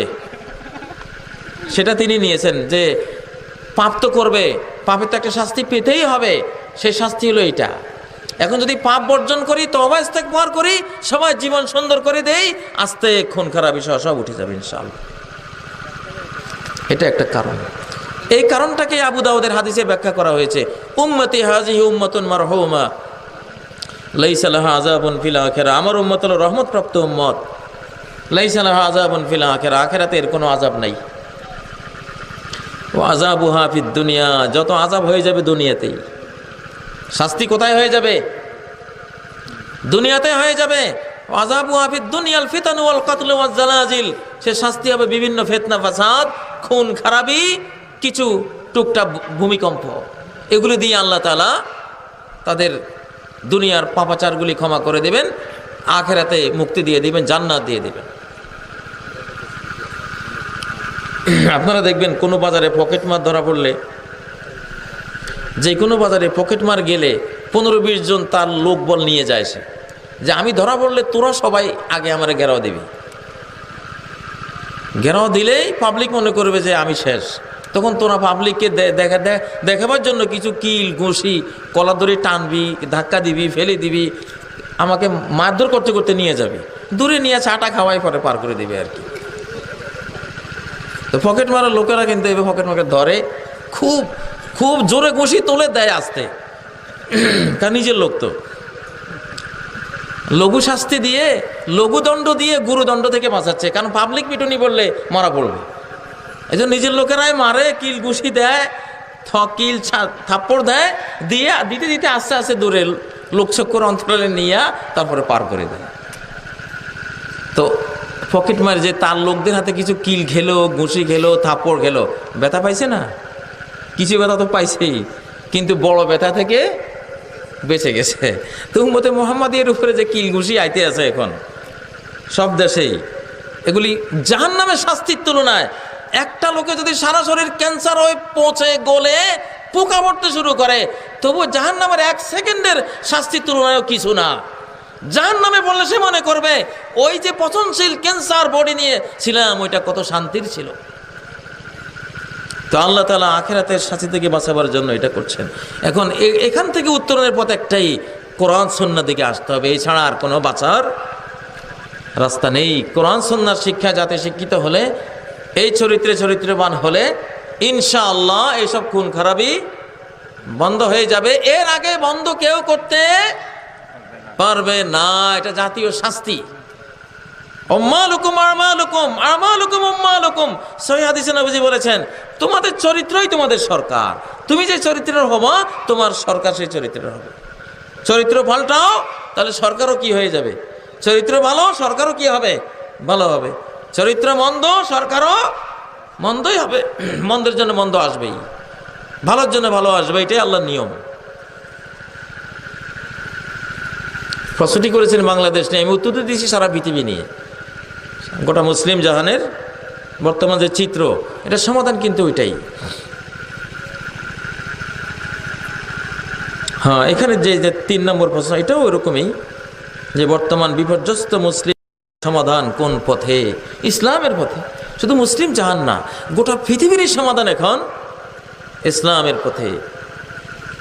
আপনারা তো জানেন, পত্রপত্রিকা পড়েন যে আমেরিকায় টুইন টাওয়ারের ঘটনার পরে প্রতি বছর এখন 1 লক্ষ খ্রিস্টান ইসলাম কবুল করতেছে। আর ব্রিটেনের অবস্থা তো এমন হয়েছে যে আগামী 10 বছরে মুসলিম প্রধান দেশে পরিণত হবে ব্রিটেন। এবং জার্মানির অবস্থা শুনেছেন যে 45,000 গির্জার মধ্যে 2015-এর ভেতরে তাদের 22,500 গির্জা বিক্রি হয়ে যাচ্ছে, আর বাকি 2 বছরে বাকি 22,500 বিক্রি হয়ে যাবে। ওদের ওইসব ধর্মকর্মের লোক এখন আর নাই, এগুলি সব কিনতেছে মুসলিমরা। অধিকাংশ মুসলিমরা কিনে কিনে মসজিদ, মাদ্রাসা, মক্তব এগুলি বানাচ্ছে, স্কুল বানাচ্ছে। আলহামদুলিল্লাহ, এখন আর কোনো দিক যাওয়ার রাস্তা নাই। তো গোটা মানব বিশ্বেরই এখন গন্তব্য একদিকেই, সেটা হলো ইসলাম। ইসলামের দিকে আসবে ইনশাআল্লাহ। সেই ক্ষেত্র প্রস্তুত হচ্ছে চতুর্দিকে, সর্বদিক থেকে। অর্থনীতির দিক থেকে যেমন ইসলামী অর্থনীতির এখন জয় জয়কার সারা বিশ্বে। জাপানের মতো দেশ profit and loss sharing business তারা বের করেছে, তারা লাভ লস শেয়ারিংয়ের ভিত্তিতে তারা ব্যবসা শুরু করে দিয়েছে, ইসলামিক বাণিজ্য যেটা। সুইজারল্যান্ড বলেন, আমেরিকা বলেন, ইউরোপ বলেন, ব্রিটেন বলেন। ব্রিটেনের ডেভিড ক্যামেরন তো বলেছেন যে ইন্টারন্যাশনাল ইসলামিক ইকোনমিক ফোরামের মিটিংয়ে ডেভিড ক্যামেরন প্রধানমন্ত্রী বলেছেন যে মুসলিম ভাইয়েরা, তোমরা ব্রিটেনকে ইসলামিক অর্থনীতির সেন্টার বানাও, যা লাগে যত কিছু করতে সব আমি করে দেব তোমাদের। তাদের সবচেয়ে বড় নীতি হলো অর্থনীতি। সেই অর্থনীতিতেই যখন তারা ফেলিওর এবং ইসলামের কাছে আসতে বাধ্য হয়েছে, তাহলে আর বাকিগুলি তো হিসাবের বাইরে। ইনশাআল্লাহ ইসলামে আসতে বাধ্য হবে। বর্তমানে দেখতে পাচ্ছি জেনারেল শিক্ষিত মুসলিম মহিলা ও পুরুষ ইসলামের দিকে বেশি ঝুঁকছে। এটাকে আপনি কিভাবে দেখেন? এটা আলহামদুলিল্লাহ, যার পিপাসা যত বেশি সে পানির দিকে তত বেশি ধাবিত হয়, এটাই স্বাভাবিক। আর জেনারেল শিক্ষিত মুসলিম মহিলা ও পুরুষ ইসলামের দিকে বেশি ঝুঁকছে, এর একটা বড় কারণ হলো তারা ইন্টারনেট দেখে, তারা ফেসবুক দেখে, তারা মিডিয়া দেখে। আর মিডিয়াতে এখন বিশুদ্ধ ইসলামী আকীদা, সহিহ সুন্নাহর চর্চা ব্যাপক হারে শুরু হয়েছে আলহামদুলিল্লাহ। এটা আল্লাহর একটি বড় রহমত। নবীজি বলেছেন, লা ইয়াবকা আলা ওয়াজহিল আরদি বাইতু মাদারিন ওয়ালা ওয়াবারিন ইল্লা আদখালাহুল্লাহু কালিমাতাল ইসলাম বিইজ্জি আজিজিন ওয়া যুল্লি জালিল। পৃথিবীতে এমন কোনো পাকা ঘর, কাঁচা ঘর বাকি থাকবে না যেখানে ইসলামের বাণী, ইসলামের জ্ঞান, ইসলামের নলেজ, ইসলামের কালেমা ঢুকে পড়বে না। পৃথিবীর সমস্ত ঘরে ঘরে ইসলামের বাণী আল্লাহ ঢুকাবেন। সুবহানাল্লাহ। ওই যে প্রযুক্তির মাধ্যমে ইসলামের বাণী ঢুকে পড়ছে সব ঘরে ঘরে। আর জেনারেল ভাই বোনেরা সেগুলি পড়ছেন বেশি আকারে, কারণ যারা আলিম ওলামা তারা টিভি কম দেখে, তারা ইন্টারনেট কম ঘাটে। আমাদের তো এক শ্রেণীর আলিম ওলামা আছেন এখনো টিভি হারামই বলছেন ওনারা, কিন্তু উনি যে মোবাইলটা ইউজ করেন যেটা টিভির বাবা, উনি ওটার খবর রাখেন না। ওনার নিজের পকেটে টিভির থেকে শতগুণ বেশি পাওয়ারফুল মোবাইল, যার মধ্যে টিভি তো দেখা যায় আরো ইন্টারনেট, আরো ফেসবুক, দুনিয়া যত গান বাজনা, ফটো তোলা যা আছে, টিভি সেট দিয়ে তোর ফটো তোলা যায় না। ওনার যে মোবাইলটা এটা ক্যামেরাও বটে, ওইটা পকেটে রেখে উনি বলছেন টিভি দেখা আরাম। আসলে যুগ সচেতন না হলে সেই যুগে কাজ করে কেউ উন্নতি করতে পারে না। আমাদের ওলামাদেরকে অনেক দূর আরও এগিয়ে আসতে হবে। যাই হোক, জেনারেল শিক্ষিত ভাই বোনেরা যেহেতু তারা অধিকতর প্রযুক্তি সচেতন, ডিজিটাল বাংলাদেশের কথা যে আমরা শুনছি, এটা ডিজিটাল সিস্টেমের একটা ফল। এখন ইন্টারনেট যে যত বেশি ঘাঁটবেন ভালো জিনিসের জন্য, তিনি তত বেশি বিশুদ্ধ ইসলামটা পেয়ে যাবেন ইনশাআল্লাহ। কোনো চলার পর যদি কোরআন হাদিস দ্বারা সমর্থিত প্রমাণিত হয় তাহলে তা মানা যাবে, কেন যাবে না? অবশ্যই মানা যাবে। কোরআন হাদিসের মাধ্যমেই তো আমাদেরকে চলতে হবে। সূরা ফাতিহায় প্রতিদিন প্রতি রাকাতে যে দোয়াটা করি, ইহদিনাস সিরাতাল মুস্তাকিম, আমাদেরকে সিরাতে মুস্তাকিমের পথ দেখান। সেই সিরাতে মুস্তাকিমটা কি? সূরা বাকারার 2 নম্বর আয়াতে বলে দিয়েছেন, যালিকাল কিতাব। ওই যে সিরাতে মুস্তাকিম চাও, সেই সিরাতে মুস্তাকিম তো এই কিতাবটা, যালিকাল কিতাব, যালিকাস সিরাতাল মুস্তাকিম হাযাল কিতাব। তোমার চাওয়া ওই সিরাতে মুস্তাকিম, সরল পথটি হলো এই কোরআনে কারীম। এই কোরআনে আদ্যবন্ত যা যে রুট ম্যাপ দেয়া আছে, এই রুট ম্যাপ অনুসারে চলো, তাহলে সঠিক সরলভাবে তুমি জান্নাতে পৌঁছে যাবে, আল্লাহকে পেয়ে যাবে। এবং এর ব্যাখ্যা হলো হাদিস, সহিহ হাদিসগুলি যদি মানা যায়, তাহলে আবু হানিফা রাহমাতুল্লাহের মতো ব্যক্তিরা তো এমনই চলার পথ তৈরি করে গেছেন যার নাম মাযহাব, তাহলে সেটা মানা যাবে না কেন? এখানে আবু হানিফা রাহমাতুল্লাহ আলাইহি বা কোনো ব্যক্তির পূজা তো নয়। আর এই পথ না থাকলে সাধারণ মানুষ কিভাবে চলবে? এখানে একটা জিনিস আছে যেটা আমরা মাযহাব বুঝি নাই। বাংলাদেশে মাযহাব সঠিকভাবে বুঝেছে এরকম লোকের সংখ্যা আলেমদের মধ্যে লাখের মধ্যে 2-4 জন হতে পারে। আসলে মাযহাব কাকে বলে? মাযহাব মানে হলো আরাউন নাস, মানুষের মতামত। আপনি বলুন তো, একজন মানুষের মতামত বা একাধিক মানুষের মতামত আমার উপরে মানা ফরজ? তাহলে কোরআন সুন্নাহর ভ্যালু থাকলো কি? যেখানে স্বয়ং ইমামরা বলেছেন যে ইজা সহাল হাদিস ফাহুয়া মাযহাবি, যেই কোনো ক্ষেত্রে যেই কোনো হাদিস, যেই কোনো ইমাম, যেই কোনো বর্ণনাকারী যেখানেই পাও হাদিস সাথে সহিহ হয়, বাস নির্দ্বিধায় এটা আমার মাযহাব, এটা আমার মত। ইমাম আবু হানিফা রাহমাতুল্লাহ আলাইহি ধরবেন কি দিয়া? বুখারী হানাফি মাযহাবের সবচেয়ে বড় কিতাব। হানাফি মাযহাবের সবচেয়ে বড় কিতাব হলো বুখারী শরীফ, কারণ সব হাদিস সহিহ।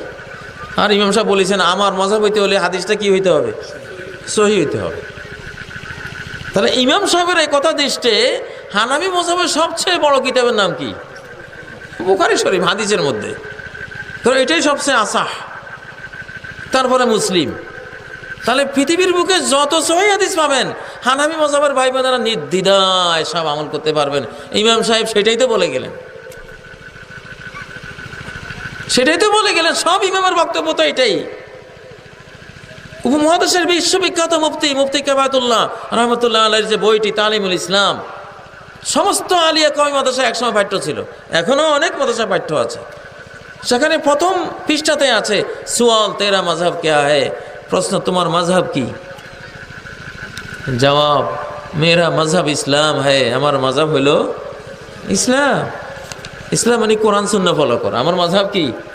ইসলাম মানে কোরআন সুন্নাহ ফলো করা, এটাই তো মজহব। ইমাম আবু হানিফা রাহমাতুল্লাহ আলাইহি কি বলেছেন? হারামুন আলা মান লাম ইয়ারিফ দালিলি আন ইফতিয়া বিকালামি। যে ব্যক্তি আমার দলিল জানে নাই, কোরআন সুন্নাহর কোন আয়াত কোন হাদিস থেকে বলছি, আমার এই দলিল না জানার আগে আমার কথা দিয়ে ফতোয়া দেওয়া তার জন্য হারাম, জায়েজই নেই। আর তিনি বলেছেন, যদি আমার বর্ণনা করা কোনো মাসআলা নবীজির কোনো সহিহ হাদিসের খেলাফ পাও, ফাদরিবু বিকওলি উরদুল হায়েত, আমার কথাকে প্রাচীরে ছুঁড়ে মারবা, নবীজির কথার উপরে আমল করবা। তাহলে যারা নবীজির উপরে কথার উপরে আমল করে তারা তো হানাফি মাযহাবের পুরোটাই মানলো, তারা ইমাম সাহেবের পুরো কথাটাই তো মানা হলো। অতএব হানাফি মাযহাবের কোনো লোকের জন্যই কোনো সহিহ হাদিস অমান্য করতে হবে, বা সেটা একজনে আমল করলে আমি বলবো আমি হানাফি মাযহাবের লোক, আমি এটা করব না, না, এটা আপনি বলবেন না। কারণ হানাফি মাযহাবের সব সহিহ হাদিস গ্রহণ করা হয়েছে, যত সহিহ হাদিস আছে হানাফি মাযহাবের ইমামরা সব আমল করবে। ইমাম আবু ইউসুফ রাহমাতুল্লাহ আলাইহি 300 মাসালার মধ্যে ইমাম সাহেবের কওল নেন নাই, সহিহ হাদিসের ভিত্তিতে উনি আমল করেছেন। ওনার কি হানাফি মাযহাব বাতিল হয়ে গেছে? বাতিল হয় নাই। সেজন্য আসলে মাযহাব হলো কোরআন সুন্নাহ ফলো করা। 4 ইমাম সহ সব ইমামরা চেষ্টা করে গেছেন কোরআন সুন্নাহ ফলো করতে হবে, কিন্তু যেহেতু ওনাদের অনেকেরই আমলে হাদিস সংকলন হয়ে সারেনি, সবগুলি হাদিস একত্রিত এক জায়গায় আসেনি, এই জন্য কিছু ক্ষেত্রে হাদিস না পাওয়ার কারণে ইজতিহাদ করা হয়েছে। আর ইজতিহাদ ওই মাসালায় জায়েজ নাই যে মাসালায় কোনো হাদিস সহিহ আছে। এই জন্য বলা হয়েছে যে যা সাহাল হাদিসু ফাহুয়া মাযহাবি, আমি তো ইজতিহাদ করে গেলাম, হয়তো আমরা হাদিসটি পাইনি, হাদিস যখন পেয়ে যাবা সেটাই মাযহাব। আমার ইজতিহাদি মাসালাটা, আমার গবেষণার মাসালাটা তখন মাসালা হবে না, হাদিসে যেটা আছে ওইটাই হবে মাসালা, ওইটা তোমরা ফলো করবা।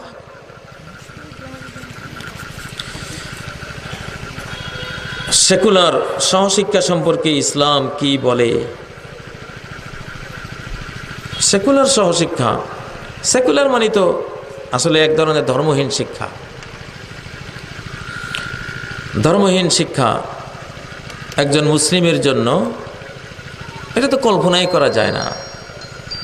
কারণ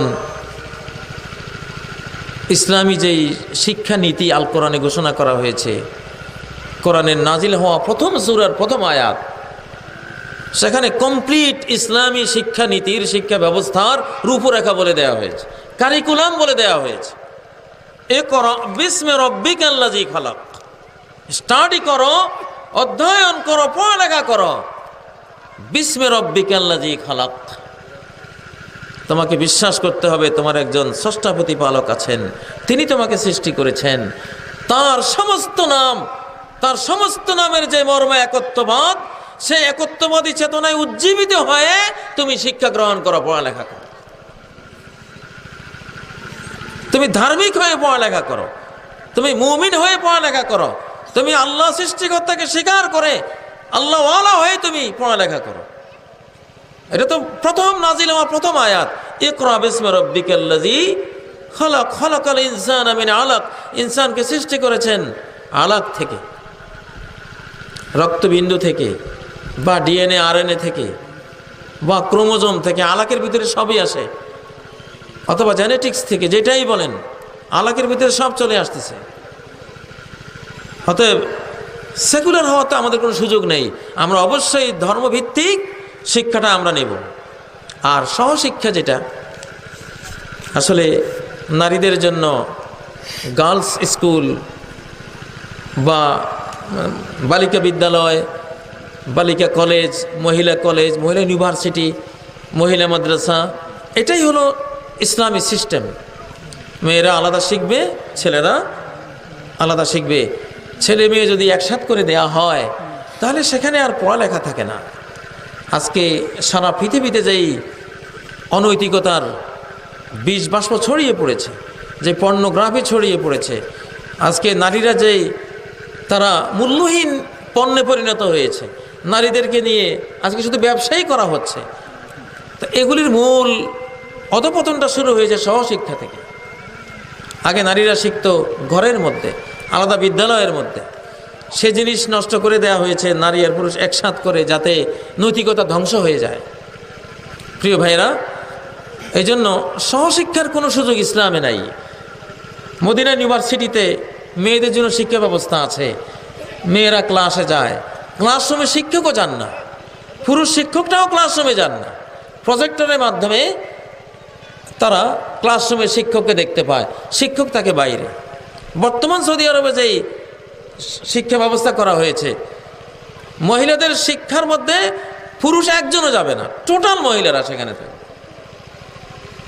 এবং ক্লাসে ছেলেদের সাথে একটা মেয়েও থাকবে না, মেয়েদের ক্লাসে একটা ছেলেও থাকবে না। সে 5-6 বছর থেকে টোটাল আলাদা।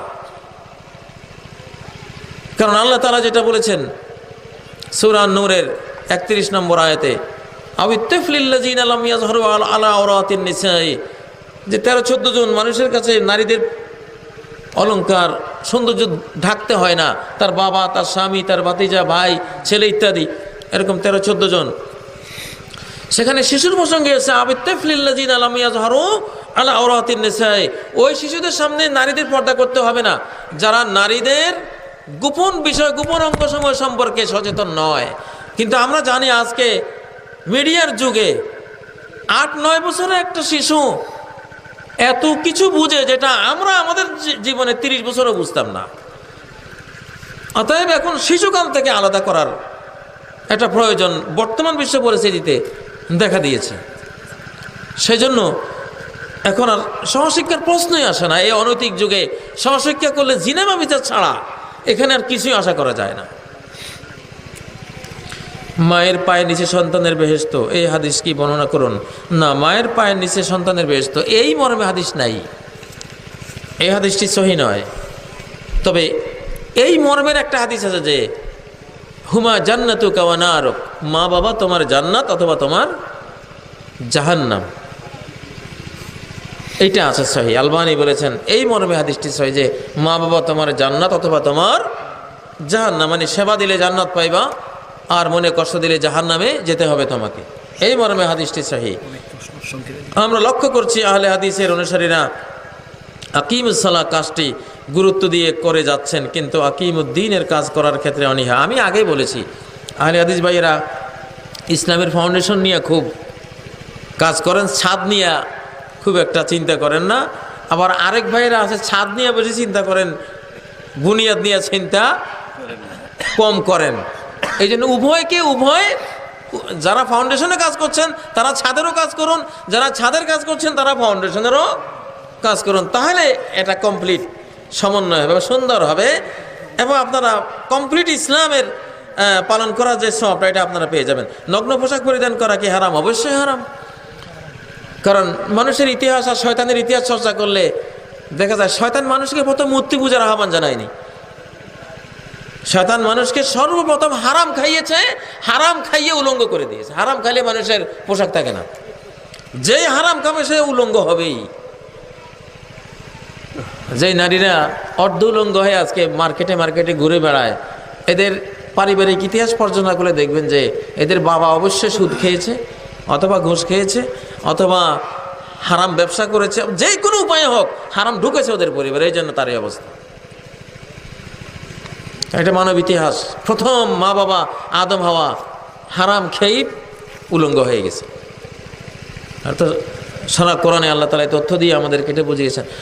মানুষের বিপর্যয় শুরু হয় পোশাক থেকে।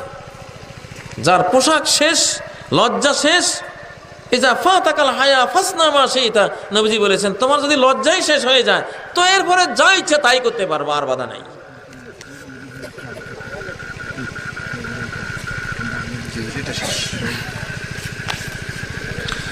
নামাজে হাত বাঁধা এবং হাত উঠিয়ে তাকবীর বলা সম্পর্কে বিস্তারিত জানতে চাই। হাত বাঁধা এবং হাত উঠিয়ে তাকবীর বলা, এগুলি কিছু জিনিস আছে। হাত বাঁধার ক্ষেত্রে 3টি হাদিস দেখি। একটি হলো নাভির নিচে, একটি নাভির উপরে, একটা বুকের উপরে। নাভির নিচের হাদিসটি ইমাম বাইহাকি বর্ণনা করেছেন, উনি দঈফ বলেছেন, দুর্বল। হযরত আলী থেকে, আলীর ছাত্ররা বর্ণনা করেছেন, আলী রাদিয়াল্লাহু তাআলা আনহুর ছাত্ররা, যে আলী রাদিয়াল্লাহু তাআলা আনহু নাভির নিচে হাত বাঁধতেন। এটি নবীজির সাথে সম্পৃক্ত নয় হাদিসটি হযরত আলীর সাথে। তো বাইহাকি বলেছেন হাদিসটি দুর্বল। তার থেকে সবল হলো নাভির উপরে হাত বেঁধেছেন, এটা হযরত আলী থেকে এই আমলটা হাসান পর্যায়ের সহি। আর বুকে হাত বেঁধেছেন, এটা ইমাম বুখারী শরীফে কানু উমারুন আন ইয়াদা আর রাজুল ইয়াদাহুল ইয়ুমনা আলা ইয়াদিহিল ইউসরা, যে সাহাবীদেরকে নির্দেশ করা হতো ডান হাত যাতে বাম হাতের উপরে রাখে। তো ডান হাতকে বাম হাতের উপর রাখতে গেলে সাধারণত বুকের দিকে চলে আসে। এটা ইবনে খুজাইমা এটাকে সহি বলেছেন। আলবানীও তার রাসূলুল্লাহ সাল্লাল্লাহু আলাইহি সাল্লামের নামাজ বইতে এটা যদি আপনি দুই কবজির উপরে হাত রাখেন, কবজির উপরে কবজি রাখেন, তাহলে এইভাবে আঙ্গুল দিয়ে আঁকড়ে ধরতে নাই, ওয়াদা, এখানে হাদিসি শব্দটা ওয়াদা, এটা এমনি রাখে। আর যদি এখানে ধরেন, এখানে এইভাবে ধরবেন, এই দুটো পদ্ধতিকে সহি বলা হয়েছে। হানাফি মাযহাবের বা যে কোনো মাযহাবের বাইরে আমল করতে পারে, যেহেতু এটা সহাল হাদিস ফাহুয়া মাযহাবি, হাদিস সহি হলে এটাই ইমামের মাযহাব, এটাই হানাফি মাযহাব, এটাই শাফি মাযহাব, এটাই মালিকি, এটাই হাম্বলি, এটাই সব কিছু। সহি হাদিসের উপরে কারো কোনো কথা নাই, কথা বললে ইমানই থাকবে না, কথা বললে ইমানই থাকবে না। আর একটা জিনিস খেয়াল রাখতে হবে, এই উম্মতের অনুসরণীয় ব্যক্তি শুধুই একজন, আর কেউ না। কাজী ইব্রাহিম অনুসরণীয় হতে পারে না কোনো দিন, কোনো কামালউদ্দিন জাফরি অনুসরণীয় ব্যক্তি হতে পারে না, জাকির নায়েক অনুসরণীয় ব্যক্তি হতে পারে না। এই উম্মতের অনুসরণীয় শুধুই একজন হবেন, তিনি মুহাম্মদুর রাসূলুল্লাহ সাল্লাল্লাহু আলাইহি ওয়াসাল্লাম। এটাই কালেমার মধ্যে শেখানো হয়, আশহাদু আল্লা ইলাহা ইল্লাল্লাহ ওয়া আশহাদু আন্না মুহাম্মাদান আবদুহু ওয়া রাসূলুহু, লা ইলাহা ইল্লাল্লাহ মুহাম্মাদুর রাসূলুল্লাহ। ইবাদত আল্লাহর, আর তরিকা মুহাম্মদুর রাসূলুল্লাহ সাল্লাল্লাহু আলাইহি সাল্লামের। আমরা ইসলাম নিব শুধু কোরআন আর শুধু হাদিস থেকে, কিতাব সুন্নাহ থেকে ইসলাম নেব, আর কোথাও থেকে না। ব্যক্তি থেকে ইসলাম নিলেই মুসলমান দলে দলে টুকরা টুকরা হয়ে যাবে। যত বুজুর্গ তত ইসলাম, যত মৌলবী তত ইসলাম, যত দরবার শরীফ তত ইসলাম, ঠিক নয় কি? যত গৌরব তত ইসলাম। এই জন্য ইসলাম এইসব থেকে নেওয়া যাবে না। ইসলাম শুধুই কিতাবুল্লাহ সুন্নাতে রাসূলুল্লাহ, শুধুই কোরআন থেকে, শুধুই হাদিস থেকে নিলে আর কোনো গন্ডগোল না ইনশাআল্লাহ। আলা ফাহমিস সাহাবা, কোরআন হাদিস থেকে নিতে হবে সাহাবীদের বুঝ অনুসারে। ওনারা কিভাবে বুঝতেন, ঠিক সেই বুঝটা সহকারে কোরআন সুন্নাহ ফলো করলে আর কোনো ঝামেলা নাই। ইমাম শাফি বলতেন, আলাল মুসলিম ফিমা ফুরদা আলাইহি ওয়া নুদিবা ইলাইহি আন ইয়াকুনা তাবিআন লা মাতবুআ। প্রত্যেক মুসলিমের উপরে ফরজ, সকল ফরজ ওয়াজিব মুস্তাহাব বিষয়ে তার কর্তব্য হলো সে তাবে হবে, মাতবু হবে না, সে অনুসারী হবে, অনুসরণীয় হবে না। কুলিন কুনতুম তুহিব্বুনাল্লাহ ফাত্তাবিউনি, বলো আল্লাহকে যদি ভালোবাসো তাহলে আমার ইত্তেবা করো, আমাকে মাতবু বানাও, আমাকে অনুসরণীয় বানাও। তোমরা অনুসরণীয় হয়ে যেও না, অনুসরণীয় শুধু আমি হব। সহিহ বুখারী হাদিসে নবীজি বলেছেন, ফারজু আন আকুনা আকসারাহুম তাবিআন ইয়াউমাল কিয়ামা, আমি আশা করি কিয়ামতের ময়দানে সব নবীদের তুলনায় আমার তাবেয়ের সংখ্যা বেশি হবে। তাবে মানে অনুসারী, আমার উম্মতের মাতবুর সংখ্যা বেশি হবে, এটা তো বলেন নাই। এখন মুশকিল হলো, আমরা নবীকে বাদ দিয়ে কেউ কাজী ইব্রাহিমকে অনুসরণীয় বানাইছে, কেউ জাকির নায়েককে অনুসরণীয় বানাইছে।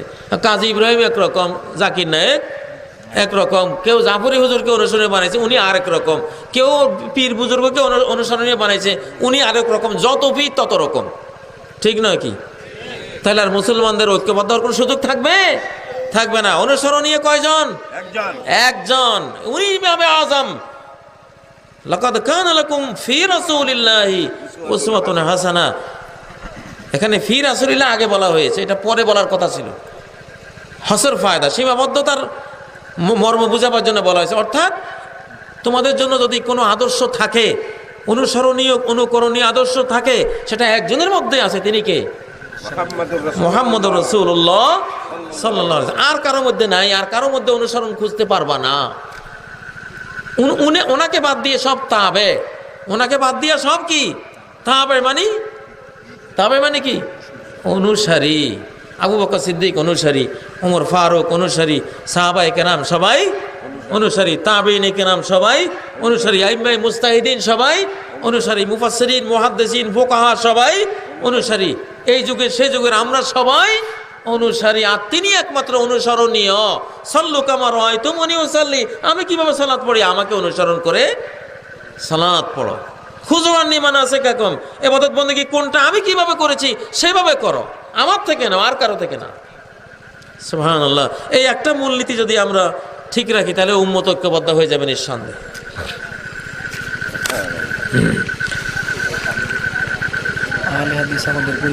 আহলে হাদিস আমাদের পরিচয় নয়, আমাদের পরিচয় মুসলিম। এ বিষয়ে একটু জানতে চাই। আসলে কেউ হানাফি, কেউ হাম্বলি, কেউ শাফি, কেউ মালিকি, কেউ সালাফি, কেউ আহলে হাদিস, কেউ আহলে কোরআন, কেউ আসলে বিভিন্ন ছোট ছোট পরিচয়গুলি, এগুলির মধ্যে বিভিন্ন সমস্যা হয়, একটা দ্বন্দ্ব শুরু হয় না? কেউ ডক্টর বারি সাহেবের অনুসারী, কেউ আসাদুল্লাহ গালেব সাহেবের অনুসারী, কেউ কাজী সাহেবের অনুসারী, কেউ সিফার সাহেবের অনুসারী, তো মারামারি করো। এবার সিফার সাহেবের গ্রুপ আর কাজী সাহেবের গ্রুপ লাগলো, কাজী সাহেবের গ্রুপে আর ডক্টর বারি গ্রুপে লাগলো, ঠিক না? ঠিক। এগুলির দরকার নাই। বাস হুয়া সাম্মা কোমল মুসলিমিন। আহলে হাদিস ভাইয়েরা, ওনারা আহলে হাদিস মানে হাদিসের অনুসারী, হাদিসের বলে, ওকে ঠিক আছে, ওনারা বলতেই পারেন, সমস্যা নাই, সমস্যা নেই। কিন্তু এই নামগুলি নিয়ে যদি মারামারি পর্যায়ে যান তাহলে এগুলি বাদ দেওয়া উচিত। কারণ আল্লাহ মূলনীতি ঘোষণা করেছেন সূরা নিসার 59 নম্বর আয়াতে, ফাইন তানাজাতুম ফি শাইইন ফারুদ্দুহু ইলাল্লাহি ওয়ার রাসূল। কোন জিনিস নিয়ে যদি ঝগড়া শুরু হয় বাদ দাও, ঝগড়ার পয়েন্ট বাদ, শুধু চলে যাও আল্লাহর কাছে, রাসূলের কাছে, মানে কোরআনের কাছে আর হাদিসের কাছে। কোরআন হাদিস কি সমাধান দেয় ওইটা নাও। কোরআন হাদিস কি সমাধান দিয়েছে? হুয়া সাম্মাকুমুল মুসলিমিন। কোরআন বলছে তোমরা সবাই কি মুসলিম। বাস, আলহামদুলিল্লাহ। আমি আমার পরিচয়, আমি একজন মুসলিম। এটা হলে আর কোনো ঝামেলা থাকে না ইনশাআল্লাহ। ফজরের নামাজ প্রত্যেকদিন সকাল 9টায় 10টায় পড়া কি ঠিক? কিভাবে ঠিক? এটা আবার কি আজগুবি কথাবার্তা? হ্যাঁ, আল্লাহ বলছেন কুরআন আল ফাজরি, সালাত আল ফাজরি, ফজরের সালাত তুলুয়ে শামসের আগে, সূর্য উদয়ের আগে এটাকে পড়তে হবে। অবশ্যই এটা ওই টাইমে পড়লে হবে না। হ্যাঁ, মাঝে মধ্যে যদি কারো ঘুমের ব্যাঘাত হয়, তিনি হয়তো 9টা 10টা 11টায় ঘুমিয়েছেন, সঠিক টাইমে ঘুমিয়েছেন, কিন্তু কোনো কারণে সালাত তিনি জাগতে পারেননি, ঘুমের স্টার্টিংয়ে তিনি ত্রুটি করেননি, ওই হিন্দি সিরিয়াল দেখে 2টা বাজে ঘুমাইছেন, এমনটা করেন নাই। বা কোনো ওয়াজ মাহফিল শুনেছেন রাত 12টা 1টা পর্যন্ত, পরে ফজরের জমাতে পান নাই, এরকমটা করেন নাই। আমি 11টার মধ্যেই শেষ করে দেবো ইনশাআল্লাহ, আশা করি, কারণ ফজরের কাজা করার ব্যবস্থা করা যাবে না। তো এই জন্য অবশ্যই ইন্না সালাতা কানাত আলাল মুমিনিনা কিতাবাম মাওকুতা, সালাত সুনির্ধারিত সময় মুমিনদের উপরে ফরজ করা হয়েছে। এতে যেমন জাগতিক বরকত আছে, তেমনি পারলৌকিক বরকত আছে। ওটা তো আছেই, কোনো সন্দেহ নেই। আর জাগতিক বরকত যেটা, ফজর যদি আপনি নিত্যদিন 10টায় 12টায় পড়েন, 8টা 9টায় পড়েন, আপনার হাড্ডি চিকন হয়ে যাবে, শরীরের হাড্ডি চিকন হয়ে যাবে। বলতে পারেন এটা আবার কোন কথা? ফজরের নামাজ 8টা 9টায় পড়লে হাড্ডি চিকন হবে কেন? হাড্ডি চিকন হবে এই জন্য যে সূর্যাস্তের আগে, সূর্য উদয়ের আগে আল্ট্রাভায়োলেট রে, অতিবেগুনি রশ্মি পৃথিবীর ওজোন স্তর ভেদ করে পৃথিবীতে অনেক বেশি নামে। ওইটার মধ্যে ভিটামিন ডি থাকে প্রচুর পরিমাণে। ভিটামিন ডি থেকে ক্যালসিয়াম তৈরি হয় শরীরে, সেই ক্যালসিয়াম দিয়ে আমাদের হাড্ডিগুলি শক্তিশালী হয়। এই জন্যই যে যত ফজরে জাগবে সে তত বেশি আল্ট্রাভায়োলেট রে, ভিটামিন ডি, ক্যালসিয়াম পাবে, তত বেশি তার অস্থি মজ্জা, শরীরের হাড্ডিগুলি, মূল শক্তির স্তম্ভগুলি তার শক্তিশালী হবে, শরীর সুস্থ থাকবে। কিছুতেই সূর্য উদয়ের সময় ঘুমিয়ে থাকা উচিত না। ওই সময় আলো বাতাস শরীরে রাখতে দিতে হবে। উপমহাদেশের বিখ্যাত হেকিম এজমল খান বলতেন, সুবহে কি দাওয়া, সুবহে কি হাওয়া, লাখ রুপিয়া কি দাওয়া। ভোরের বাতাস লক্ষ টাকার ঔষধ মানুষের জন্য। যে স্বামী স্ত্রীর সাথে অকারণে ঝগড়া অবিশ্বাস করে, এমন স্ত্রীর কি করা উচিত? যে স্বামী স্ত্রীর সাথে অকারণে ঝগড়া অবিশ্বাস করে, তখন স্ত্রীর কি করা উচিত? ওয়াইজা খাতাবাহুমুল জাহিলুনা ক্বালু সালামা। কোনো অজ্ঞমূর্খ বা কোনো অসহিষ্ণু ব্যক্তি যখন আজে বাজে কথা বলবে, ক্বালু সালামা, তখন সালাম দিয়ে চুপ থাকাই উচিত। অথবা এমনি কোনো উত্তর না দেওয়া উচিত। জবাবে জাহেলা বা আসাদ খামোশি, জাহেলের উত্তর হলো নীরব থাকা।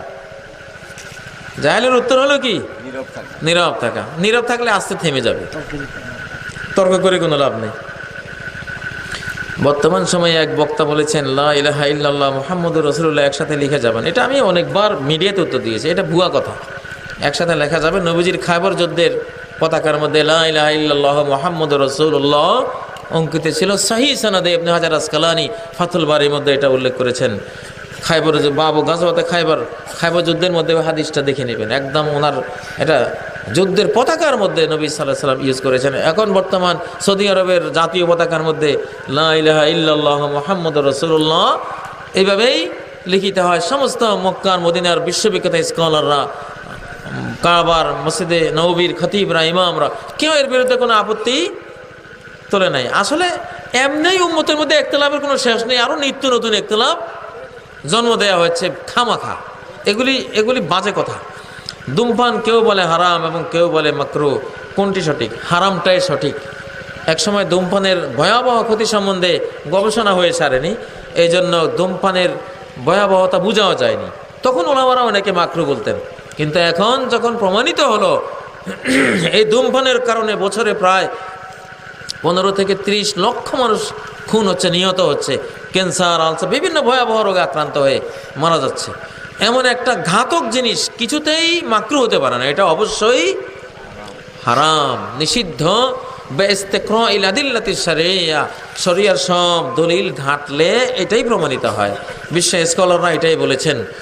আল্লাহ বলেছেন সূরা বাকারার 195 নম্বর আয়াতে, ওয়ালা তুলকু বিআইদিকুম ইলাত তাহলুকা, নিজ হাতে নিজেকে ধ্বংসের দিকে, মৃত্যুর দিকে ঠেলে দিও না। মান কাতালা নাফসাহু বিসুম্মিন উযবা বিহি ফি নারে জাহান্নাম, যে কোনো বিষ দিয়ে নিজেকে হত্যা করবে ওই বিষ দিয়ে তাকে জাহান্নামে আযাব দেয়া হবে। এটা তো বিষ, নিকোটিন বিষ। এবং বিজ্ঞানীরা বলছেন যে 4500 রকমের রাসায়নিক পয়জন, রাসায়নিক বিষ আছে এই ধূমপানের মধ্যে। কত? 4500। যেখানে একটা বিষ থাকলে হারাম হয়, একটা বিষ থাকলে হারাম, সেখানে আছে কত? 4500। তাহলে 4500 বার হারাম। এটা কতবার? 4500 বার এটা হারাম হবে। এত বিষ ক্রিয়া নাউজুবিল্লাহ এটার মধ্যে। এটা আবার হালাল হয় কেন? এটা মাকরুহ হওয়ার কোনো সুযোগ নেই।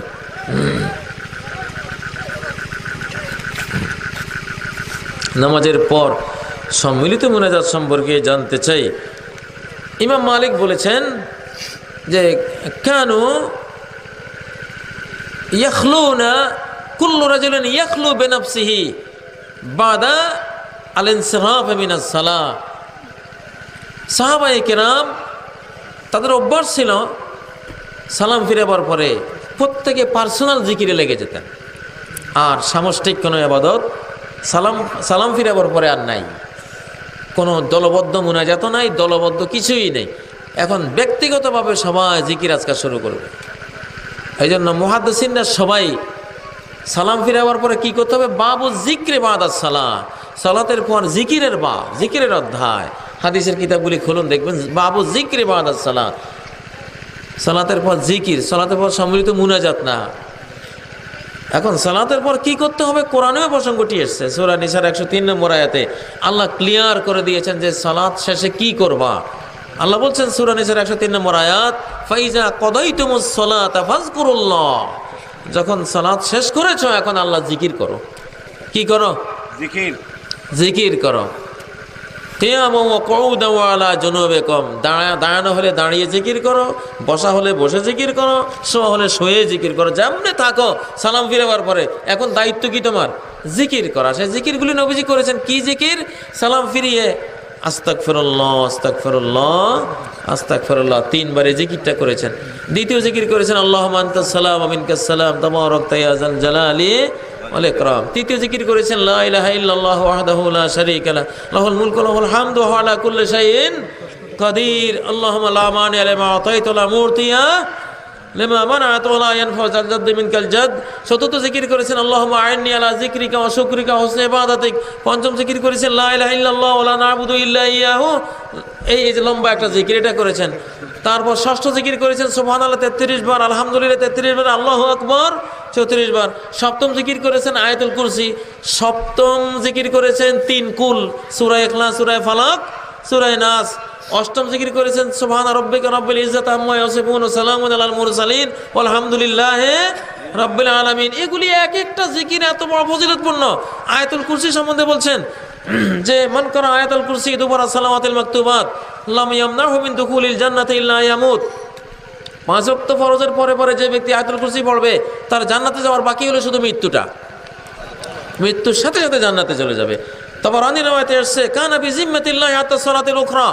আয়াতুল কুরসি যে 5 ওয়াক্তের পরে পড়বে সে আগামী নামাজ আসা পর্যন্ত আল্লাহর হেফাজতে, আল্লাহর জিম্মাদারিতে থাকবে। সুবহানাল্লাহ।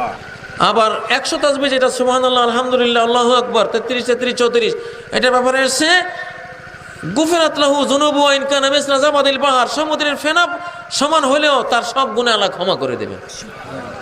এই বিশাল বিশাল ফজিলতের জিকিরগুলি থেকে আমরা বঞ্চিত হয়েছি। কি দিয়া? ওই আল্লাহুম্মা আমিন বিরহমাতিকা ইয়া আরহামার রাহিম। যেখানে কোনো বেদাত আসবে সেখানে সুন্নত উঠে যাবে। সুন্নতের বরকত থেকে আমরা বঞ্চিত হয়ে গেছি বেদাতের কারণে। এটা কোনো স্থান নাই। দলিল দিছে ফরজ সালাতের পরে দোয়া কবুল হয়, আবার ইজা রাফা ইয়াদাহি আইয়ারুদ্দুম। হ্যাঁ, ফরজ সালাতের পরে দোয়া কবুল আছে, তাহলে এই দোয়াগুলি, এই পার্সোনাল দোয়াগুলি, পার্সোনাল জিকিরগুলি, এগুলো জিকির আছে, দোয়া আছে, তাসবিহ আছে, তাহমিদ আছে, তাহলিল আছে, সব কিছু আছে, এগুলি কবুল হয়। বেদাত কখনো কবুল হয় না। দোয়া সব জায়গায় আছে, হাত তোলা সব জায়গায় নেই। গাড়িতে উঠার সময় দোয়া আছে কিন্তু হাত তোলা নেই। দোয়া থাকলে কেবল হাত তোলার কোনো প্রয়োজন নেই। এখন গাড়িতে আপনি যদি গাড়িতে উঠার সময় যদি হাত তুলে দোয়া শুরু করে দেন, চাকার তলে পড়েই তো মারা যাওয়ার একটা আশঙ্কা। আবার গাড়িও ফেল করবেন, গাড়িও লাগাবে, এই লোকে মরে যা দিছে কত করে শেষ করবো, গাড়ি ছাড়ো, ঠিক না বে ঠিক? আবার টয়লেটে যাওয়ার সময় তো দোয়া আছে, সেখানেও যদি বতাটা থুইয়া আল্লাহুম্মা আমিন কই এভাবে দোয়া শুরু করে দেন, বিরহমাতিকা ইয়া আরহামার রাহিমিন, এইভাবে শুরু করেন, বিশ্বাস তো নাই কোন সময় ওইটা শুরু হয়ে যায় যেভাবে আরম্ভ হয়েছে। এরপরে টয়লেট থেকে আবার বাইরে হওয়ার সময় দোয়া আছে, ওখানে যদি আবার লোটা বদনা থুইয়া আবার এইভাবে হাত তোলেন, তাহলে এইভাবে মুখে মুছতে গেলে, বাম হাত মুছতে গেলে তো মুখেরও সমস্যা। সব জায়গায় হাত তোলার না, কিন্তু সব জায়গায় কি আছে? দোয়া আছে, জিকির আছে। আমাদের গ্রামে নামাজে জোরে আমিন বললে অন্যরকম মনে করেন। এই ক্ষেত্রে আমার করণীয় কি? আপনার করণীয় হলো সবর করা, ধৈর্য ধারণ করা, চুপ থাকা, আর কোনো করণীয় নাই। আর ঠিকঠাক মতো আমিন জোরে বলবেন, এটা চালাই যাবেন, কিন্তু কারোর কিচ্ছু বলবেন না, আপনার কাজ আপনি করবেন, ঠিক আছে? কারণ মানুষ এটাকে অস্বীকার করছে বা আপনাকে বাধা দিচ্ছে, আপনি জোরে আমিন জোরে বলবেন না, কারণ মানুষ মনে করতেছে এটা ইসলাম বিরোধী কাজ। সে সওয়াবের নিয়তে আপনাকে বাধা দিচ্ছে, আপনাকে এটা বুঝতে হবে। সে বুঝছে এই লোক কোত্থেকে আসে, এটা ইহুদি না খ্রিস্টান, আমিন জোরে কয় কেন? এই লোক ইসলামের ক্ষতি করতে আসে, সে সওয়াবের নিয়তে আপনার বিরোধিতা করতেছে, আর আপনিও সওয়াবের নিয়তে এটা কইতে আছেন। দুইজন নিয়ত ভালো, কিন্তু একজনের তরিকা ঠিক, একজনের তরিকা ভুল। আপনার তরিকা ঠিক আছে, কারণ নবীজি প্রত্যেক নামাজেই আমিন জোরে বলতেন। এটা একদম সহিহ হাদিস, বুখারীতে এসেছে, আলবানীর সিলসিলা আহাদিসের সহিহের মধ্যে সর্বশেষ যেটা সহিহ হাদিস, সহিহ গ্রন্থ, এটা তো এসেছে। কানা রাসূলুল্লাহ সাল্লাল্লাহু আলাইহি ওয়াসাল্লাম ইযা ক্বারা গায়রিল মাগদুবি আলাইহিম ওয়ালাদ-দাল্লিন ক্বালা আমিন ওয়া রাফা'a বিহা সাওতা। নবীজি যখন গায়রিল মাগদুবি আলাইহিম ওয়ালাদ-দাল্লিন বলতেন, ক্বালা আমিন, নবীজি ইমাম হয়ে আমিন জোরে বলতেন, রাফা'a বিহা সাওতা, আওয়াজ বুলন্দ করতেন, আওয়াজ জোরে সোরে করতেন। এবং ইহুদিরা এটা শুনলে হিংসা করতো, যে দেখো মুসলমানরা কিভাবে আমাদের বিরুদ্ধে আমিন কইতে আছে। এই আমিন জোরে বললে ইহুদির কলিজাত ঘা লাগে, কারণ আমিনের আগেই গায়রিল মাগদুবি আলাইহিম আর দলিন আছে। দলিন হলো খ্রিস্টানরা, মাগদুবি আলাইহিম হলো ইহুদিরা। আল্লাহ ইহুদির পথে চালান না আমাদেরকে, খ্রিস্টানের পথে চালান না আমাদেরকে, এ কথা কইয়াই আমিন। দেখো দেখো মুসলমান কি কইতে আছে, মানে আমাদের বিরুদ্ধে। ইহুদি খ্রিস্টানরা আমিন জোরে বললে যার অন্তরে ঘা লাগে সে ইহুদি আর খ্রিস্টান। ইহুদি খ্রিস্টানের মনে ঘা লাগে আমিন জোরে বললে। এখন কোনো মুসলমানের যদি ঘা লাগে, তার মধ্যে ইহুদি আর খ্রিস্টানদের একটা কণা হইলেও আছে, অবশ্যই। কারণ আমিন জোরে বললে ঘা লাগবে অবশ্যই ইহুদির অন্তরে, অবশ্যই খ্রিস্টানের অন্তরে। কারণ মাগদুব আলাইহিম হলো এবং আর দলিন হলো তারা দুই গ্রুপ, তারা দুই গ্রুপ। ওই দুই গ্রুপের পথে চালান না, আনামত আলাইহিমের পথে চালান, নবী সিদ্দিক শহীদ সালেহিনদের পথে চালান। মাগদুব আলাইহিম দলিনের পথে নয়, কথা বলে আমিন বলা হচ্ছে। অথবা ঘা লাগলেই বুঝতে হবে আপনার ভিতরে জাহালাত আছে, এবং এই জাহালাতটা ইহুদি খ্রিস্টানদের ফাইন্দাহু শাবাহুম মিনাল ইহুদি ওয়া শাবাহুম মিনান নাসারা।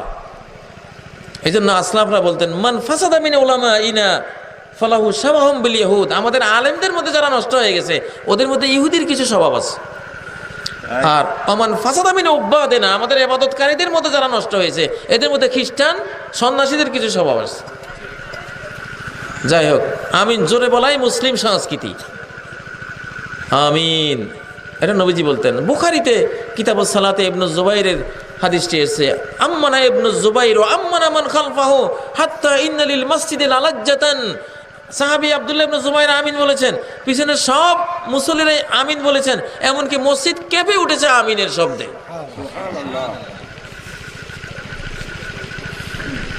মুসলমানের আমিনকে ইহুদিরা ডরায়, আর কে ডরায়?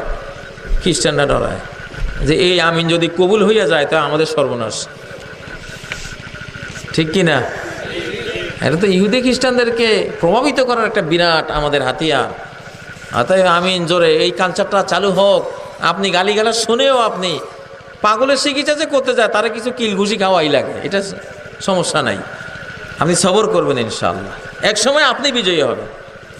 হ্যাঁ, এটাই সহিহ হাদিস। হানাফি ওলামারাও বলেছেন আল জাহরু বিত্তামিন আসাহহু সানাদান, যে আমিন জোরে বলাটার হাদিসগুলি হলো বেশি সহিহ, বেশি স্ট্রং হাদিস।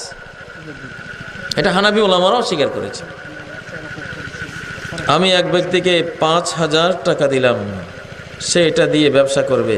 আমি তাকে বললাম 1 বছর পর আমাকে 6,000 টাকা দিতে হবে। সে যে ব্যবসা করলো তার পণ্যে আমার কোনো স্পর্শ নাই। এখন আমার নিয়ে অতিরিক্ত 1,000 টাকা হালাল হবে কি? না, হালাল হবে না, এটা তো সুদই হলো। আপনি বলবেন 5,000 টাকা ব্যবসা করো, লাভ হলে তোমার 50 আমার 50, যেটাই হোক, বা তোমার 70 আমার 30, যেটাই হোক, একটা যদি লাভ হয়। আর যদি লস হয় তাহলে তোমার শ্রম গেল, আমার কিছু পুঁজি গেল, সমস্যা নেই। লাভ লস শেয়ারিং। একজনের পকেটের লাভটা আপনার জন্য হালাল হবে, লসের ঝুঁকি নিলে। লসের ঝুঁকি যেখানে নাই ওটা সুদ, এখানে লসের কোনো ঝুঁকি নাই, এই জন্য এখানে কি সুদ হয়ে গেছে।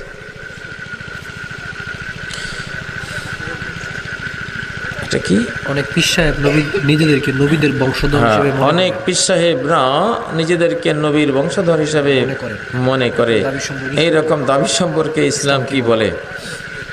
ভারতে একটা কূপের মধ্যে এক লোক পড়ে গেছে, তো পড়ে সে চিৎকার করতেছে, ভাই ভাই সাহেব আওলাদে রসুল গের গিয়া। মানে আওলাদে রসুল কূপে পড়ে গেছে। মানুষ তো শোয় না, হায় হায় রে আওলাদে রসুল পড়ে গেছে। জীবন দিয়ে তারা সবাই তারা উদ্ধার করে, দেখে মেথর, ওই এলাকার মেথর। কয় হ্যাঁ, তুই কোন দিন আওলাদে রসুল হলি? কয় মিয়া আমি আদমের আওলাদ না? আদম আল্লাহর নবী রসুল না? আল্লাহ আকবার। আমাদের পীর সাহেবেরা কোনো সেই হিসাবে কয় কিনা কি জানে, সেই হিসাবে তো আমাদের আমরা মুরিদেরা আমরা যা আছে মেথডটা তো শুদ্ধ, সবাই আওলাদের আছে।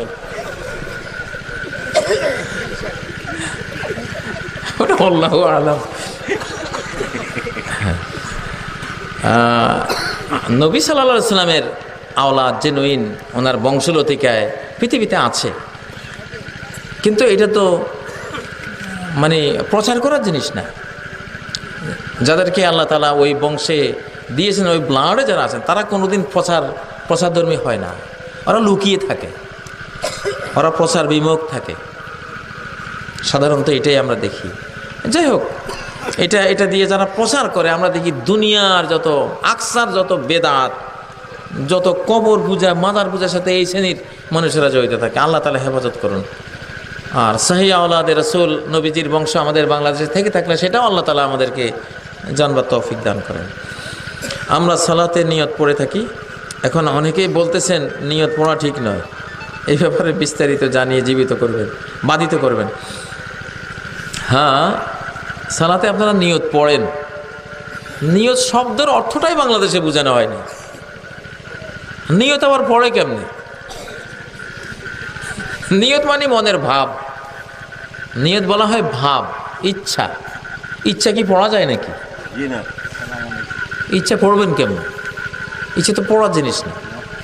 নিয়ত মানে তার মনোভাব। মনোভাবটা কি? মনের মধ্যে একটা ভাব লুকিয়ে আছে, ওটা মনেই থাকবে। এটা এক রব্বুল আলামিন ছাড়া আর কেউ বাইরে থেকে বুঝবে না। ওয়ালাকিন ইয়ানজুরু ইলা কুলুবিকুম ওয়া নিয়াতিকুম, আল্লাহ দেখেন তোমাদের অন্তরের মধ্যে কি নিয়ত আছে, এটা উনি দেখেন। এখন বাংলাদেশের নিয়ত হচ্ছে নাওয়াইতু আন উসাল্লিয়া, আর কোরআন হাদিসের নিয়ত হলো মনোভাব, ইখলাস, তাওহীদ। ভিতরে আল্লাহমুখিতা আছে কিনা? এই লোক কি আল্লাহকে খুশি করার জন্য নামাজে দাঁড়াইছে না মানুষকে খুশি করার জন্য? ভাবটা কি? ভাবটা কি মানুষকে খুশি করবার ভাব, না ভাবটা আল্লাহকে খুশি করবার ভাব? এই ভাবকে বলা হয় নিয়ত। ইন্টেনশন কি? তার ইচ্ছা কি, চাহিদা কি ভিতরে, যেটা অন্তরে লুকিয়ে আছে, ওইটা। এটা তো মুখে বলা জিনিস না। নাওয়াইতু নুসাল্লি লিল্লাহি আরবা রাকাত, একবার আরবা, আবার সালাসে রাকাত, আবার রাকাতায়।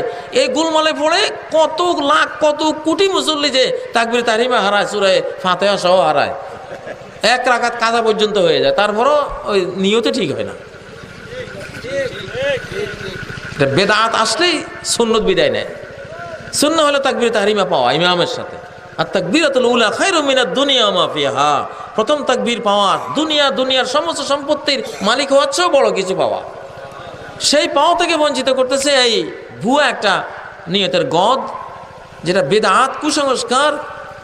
এটাকে নিয়ত বলা হয় না। নিয়ত বলা হয় কাকে? এটা ফেলুল কলব, অন্তরের কাজ, অন্তরের ভাব। আমি আল্লাহকে চাই না আমি দুনিয়াকে চাই, নাকি মানুষকে খুশি করতে চাই, ওই চাওয়াটা এটা ভিতরে থাকবে, ভিতরে লুকিয়ে থাকবে, এটা মুখে আসবে না কোনোদিন। নারী ও পুরুষের সালাতের মধ্যে কোনো পার্থক্য ইসলামে আছে কি?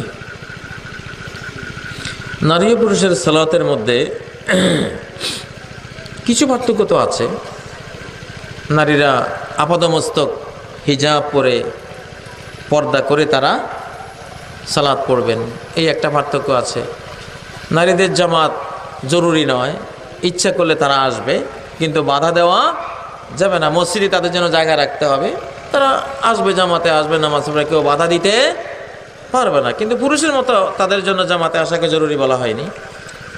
তারপর তাদের উপর জুমা ফরজ নয়, পড়লে তারা পড়তে পারবে, কিন্তু পুরুষের উপরে জুমায় আসা ফরজ। এই টুকটাক কিছু জিনিস আছে যেটা বেসিক কোনো পার্থক্য না।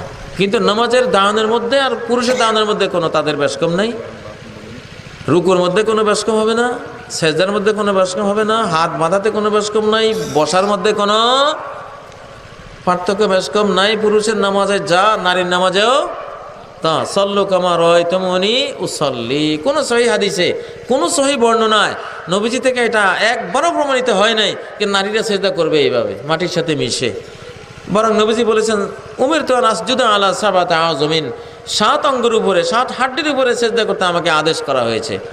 2 হাত, 2 হাঁটু, 2 পা আর নাক, কপাল, মোট 7 অঙ্গ। 7 অঙ্গের উপরে সেজদা। এখন নারীরা গোটা বডির উপরে সেজদা করে, ঠিক না? একেবারে শরীরকে মাটির সাথে মিশিয়ে। এটা ইরাকের খারেজিদের সেজদা। হযরত আলীকে কতল করেছে যে খারেজিরা, ইরাকে সে খারেজিরা এরকম সেজদা করত। আমার সন্দেহ হয় ইরাক থেকে অনেক কিছু বাংলাদেশে এসেছে, তার মধ্যে এই সেজদাও একটা। এটা সেজদা তো ইরাকি সেজদা। এটা মক্কি মাদানী সেজদা না। এটা সহিহ বুখারীতে আব্দুল্লাহ ইবনে ওমর একটা উক্তি আছে, লাআল্লাকা মিনাল্লাযিনা ইউসাল্লুনা আলা আওরাকিহিম ইয়ানিল্লাযী ইয়াসজুদু ওয়া হুয়া লাসিকুম বিল আরদি।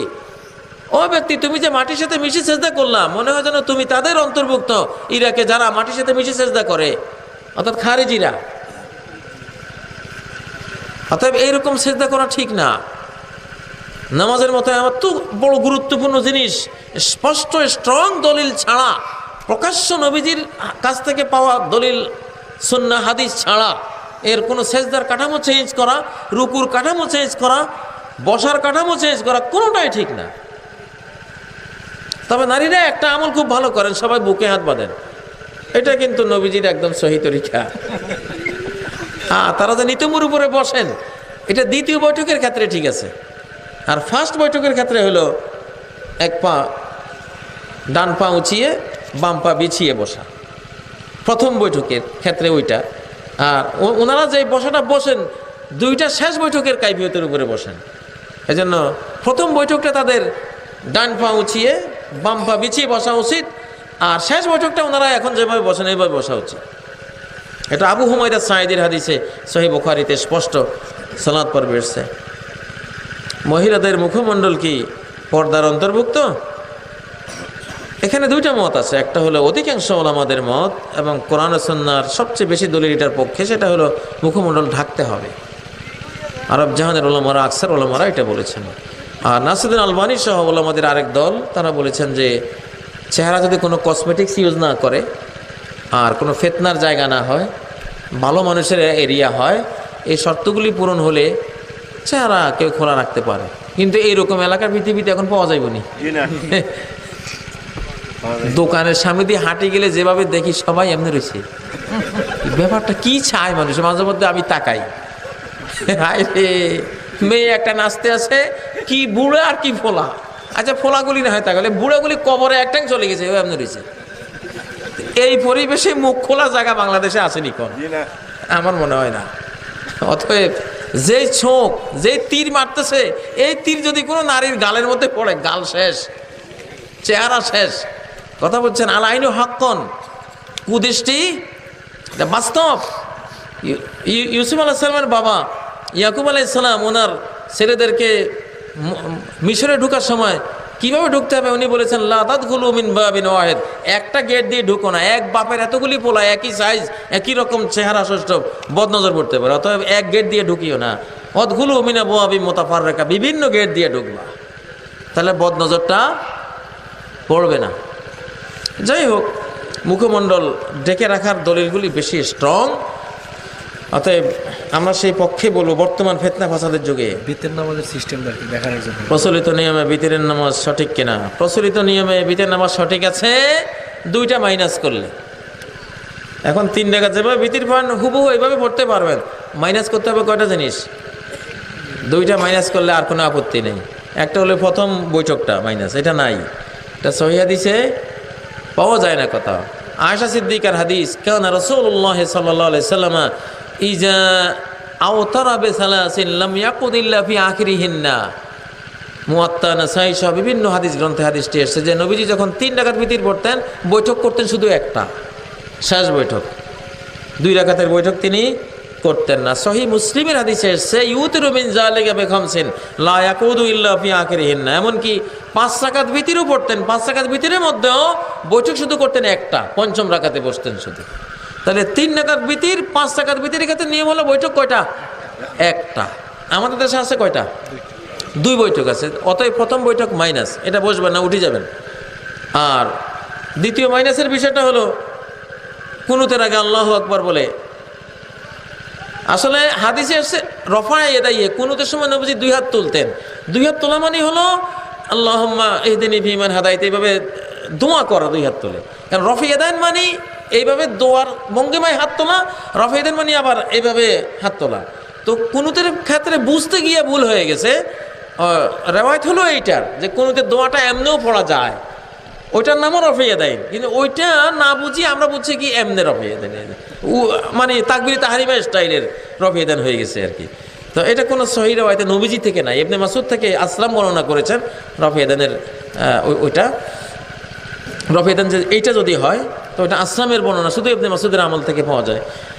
যাই হোক, ওটার চেয়ে বড় কথা হলো যেটা প্রথম বৈঠক, যেটা এটাকে এই দুইটা জিনিস মাইনাস হয়ে গেলে আপনারা যেভাবে 3 রাকাত পড়েন এইভাবে পড়া যায়। কারণ কুনুত কাবলার রুকু বাদার রুকু, কুনুতটা রুকুর আগেও পড়া যায়, কুনুতটা রুকুর পরেও পড়া যায়। রুকুর পরে বলে সাধারণত হাত তুলে মুনাজাতের ভঙ্গিমায় পড়তেন বলে বাইহাকিতে এসছে, হাদিস এসছে, এটা সহিহ হাদিস। আর মুনাজাতের আগে পড়লে তো এমনি পড়তে পারেন, মানে রুকুর আগে যদি পড়েন। আমার মনে হয় মানে বলছি 11টা 5:15 পর্যন্ত শেষ করে দেবেন। কোনো ঋণদার ব্যক্তির ঋণ পরিশোধের সামর্থ্য না থাকলে তার কিডনি বিক্রয় করে ঋণ পরিশোধ করা জায়েজ হবে কিনা? নাউজুবিল্লাহ মিন যালিক। মানব দেহের কোনো অঙ্গই বিক্রয়যোগ্য নয়। ওয়ালাকাদ কাররামনা বনি আদম, আমি আদম সন্তানকে সম্মানিত করেছি। আদমের কোনো অঙ্গ প্রত্যঙ্গ বিক্রয়যোগ্য নয়, এটা হারাম। আল্লাহ তাআলা 3 ব্যক্তির বিরুদ্ধে নিজের আদালতে নিজে বাদী হয়ে মামলা করবেন কিয়ামতের দিন। সহিহ বুখারীর হাদিস। তার মধ্যে এক ব্যক্তি হলো রাজুলুন বাহুররান ফাআকালা সামানা, এক ব্যক্তি একজন স্বাধীন ব্যক্তিকে বিক্রি করে তার মূল্য খেয়েছে। তার মানে স্বাধীন ব্যক্তির কোনো কিছুই কি নয়, বিক্রয়যোগ্য নয়। বিক্রি করলে আল্লাহ নিজে আপনার বিরুদ্ধে মামলা করে দেবে। নাউজুবিল্লাহ, ওটা চলবে না। এমনে দান করতে পারবে, আসে জাকাত থেকে নিতে পারবে তার ঋণ শোধ করার জন্য, বা সমাজের যে কোনো ধনী ব্যক্তির কাছে সে শরণাপন্ন হতে পারবে। আর মূল কথা হলো, সে যদি এমন ঋণগ্রস্ত হয় যে ঋণ সে শোধ করতে পারছে না, তাহলে ঋণ পাওনাদারের উপরে ফরজ। ওয়াইন কানা যু উসরাতিন ফানাযিরাতুন ইলা মাইসারা, সূরা বাকারার যে 280 নম্বর আয়াত, যে ঋণ গ্রহীতা, যে ঋণদার, ঋণগ্রস্ত ব্যক্তি, সে যদি জেনুইন অভাবী হয়, অনটনগ্রস্ত হয়, ঋণ শোধের তার এখন সামর্থ্য না থাকে, তাহলে ঋণ প্রাপকের ফরজ তাকে অবকাশ দেয়া তার স্বাচ্ছন্দ্য আসা পর্যন্ত। তার কাছে ঋণ এখন সে চাইতেই পারবে না, এটা হারাম। তার কাছে ঋণ ছাওয়া অমানবিক, অনইসলামিক। সে ঋণ দাবি করতে পারবে না, তার সামর্থ্য নেই। আল্লাহ তোমাকে পোষাই দিবে।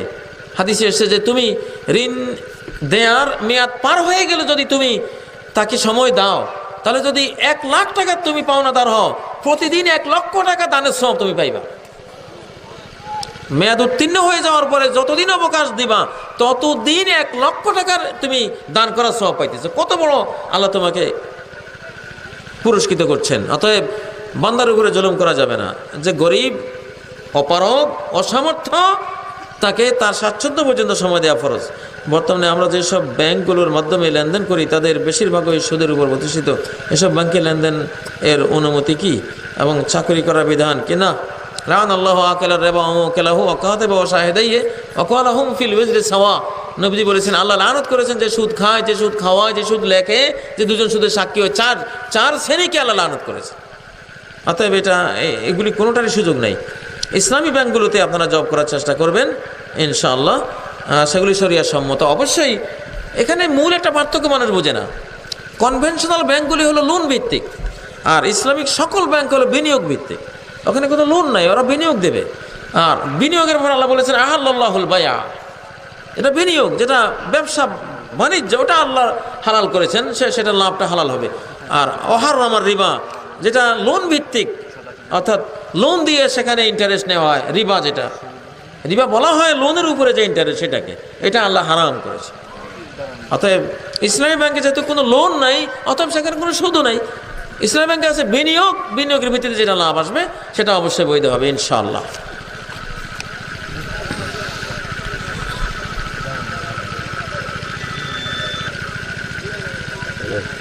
সূরা বাকারা আয়াত 136, সূরা আলে ইমরান 102, সূরা আম্বিয়া আয়াত 108, সূরা কাসাস আয়াত 53। কোরআন দ্বারা প্রমাণিত আমাদের পরিচয় মুসলিম। এটা তো একটু আগে গেছে, যে বিভিন্ন পরিচয়, মুসলিম পরিচয়ে আমরা ইনশাআল্লাহ পরিচিত হতে চাই। এটাই সবচেয়ে উত্তম জিনিস। বর্তমানে দেনমোহরের পরিমাণ অস্বাভাবিকভাবে নেওয়া হয়, এটা কি যুক্তিসঙ্গত? এটা কি ইসলাম প্রকৃত অর্থে কিভাবে দেখে? না, ইসলাম বলেছে আযামুন নিকাহি বারাকাতান আইসারুহু মাউনাতান, সবচেয়ে বেশি বরকত, নেয়ামত, সুখ, শান্তি হবে ওই বিয়েতে যে বিয়েতে মোহরানার পরিমাণটা কম রাখা হয়, ব্যয়ভারের বোঝাটা কম রাখা হয়। ইসলামের মূলনীতি আছে একটা, জিনা হবে কঠিন, অত্যন্ত ব্যয়বহুল, অত্যন্ত কঠিন এবং শাস্তিযোগ্য, আর বিয়ে হবে একেবারে পানির মতো সহজ। একবারে একটা লোহার আংটি দিয়ে বিয়ে করা যায়, 1 মুঠ চকলেট দিয়ে একটা বিয়ে করা যায়। কথা বুঝেছেন? বিয়ে এত সহজ যে আমার কাছে কিচ্ছু নাই আর আসলে, ঠিক আছে ওর টিউশনই করো, ওকে তুমি কোরআন পড়াই দিও, এইটাই মোহরানা, যাও বিয়ে দিলাম। টিউশনিকে মোহরানা ধরা হয়েছে, সহিহ বুখারীর হাদিস, যাওয়াজতুকা বিমা মাআকা মিনাল কোরআন, তোমার লগে তুমি যে কয়েকটা সূরা পড়ো, স্ত্রীকে এগুলি শিখাই দিবা, এটাই মোহরানা, যাও। সুবহানাল্লাহ। বিবাহ হইতে হবে সহজ, আর ব্যভিচার হইতে হবে কঠিন। বাস্তবে সমাজে এখন ব্যভিচার হয়ে গেছে পানির মতো সহজ, বিবাহ হয়ে গেছে বিশালভাবে কঠিন। এই জন্য সমাজ শেষ, সমাজের নীতি নৈতিকতা এগুলি সব ধ্বংস হয়ে যাচ্ছে। এর উল্টোটা করতে হবে, বিবাহকে সহজ করতে হবে। আল্লাহ তাআলা আমাদের তৌফিক দান করুন। আমার মনে হয় আমরা অনেক প্রশ্নের উত্তর আজকে দিয়েছি। আল্লাহ তাআলা এই প্রশ্নের উত্তরগুলির এই আসরকে কবুল করেন, এই জ্ঞানগুলো থেকে আমাদেরকে উপকৃত করুন। এবং সর্বশেষ যেই দোয়ার মজলিস শেষে যে দোয়াটি, এটা সবাই পড়ে এখান থেকে বিদায় হয়ে যান। সুবহানাকাল্লাহুম্মা বিহামদিক আশহাদু আল্লা ইলাহা ইল্লা আনতা আস্তাগফিরুকা ওয়া আতুবু ইলাইক। ওয়াসসালামু আলাইকুম ওয়া রাহমাতুল্লাহি ওয়া বারাকাতুহু।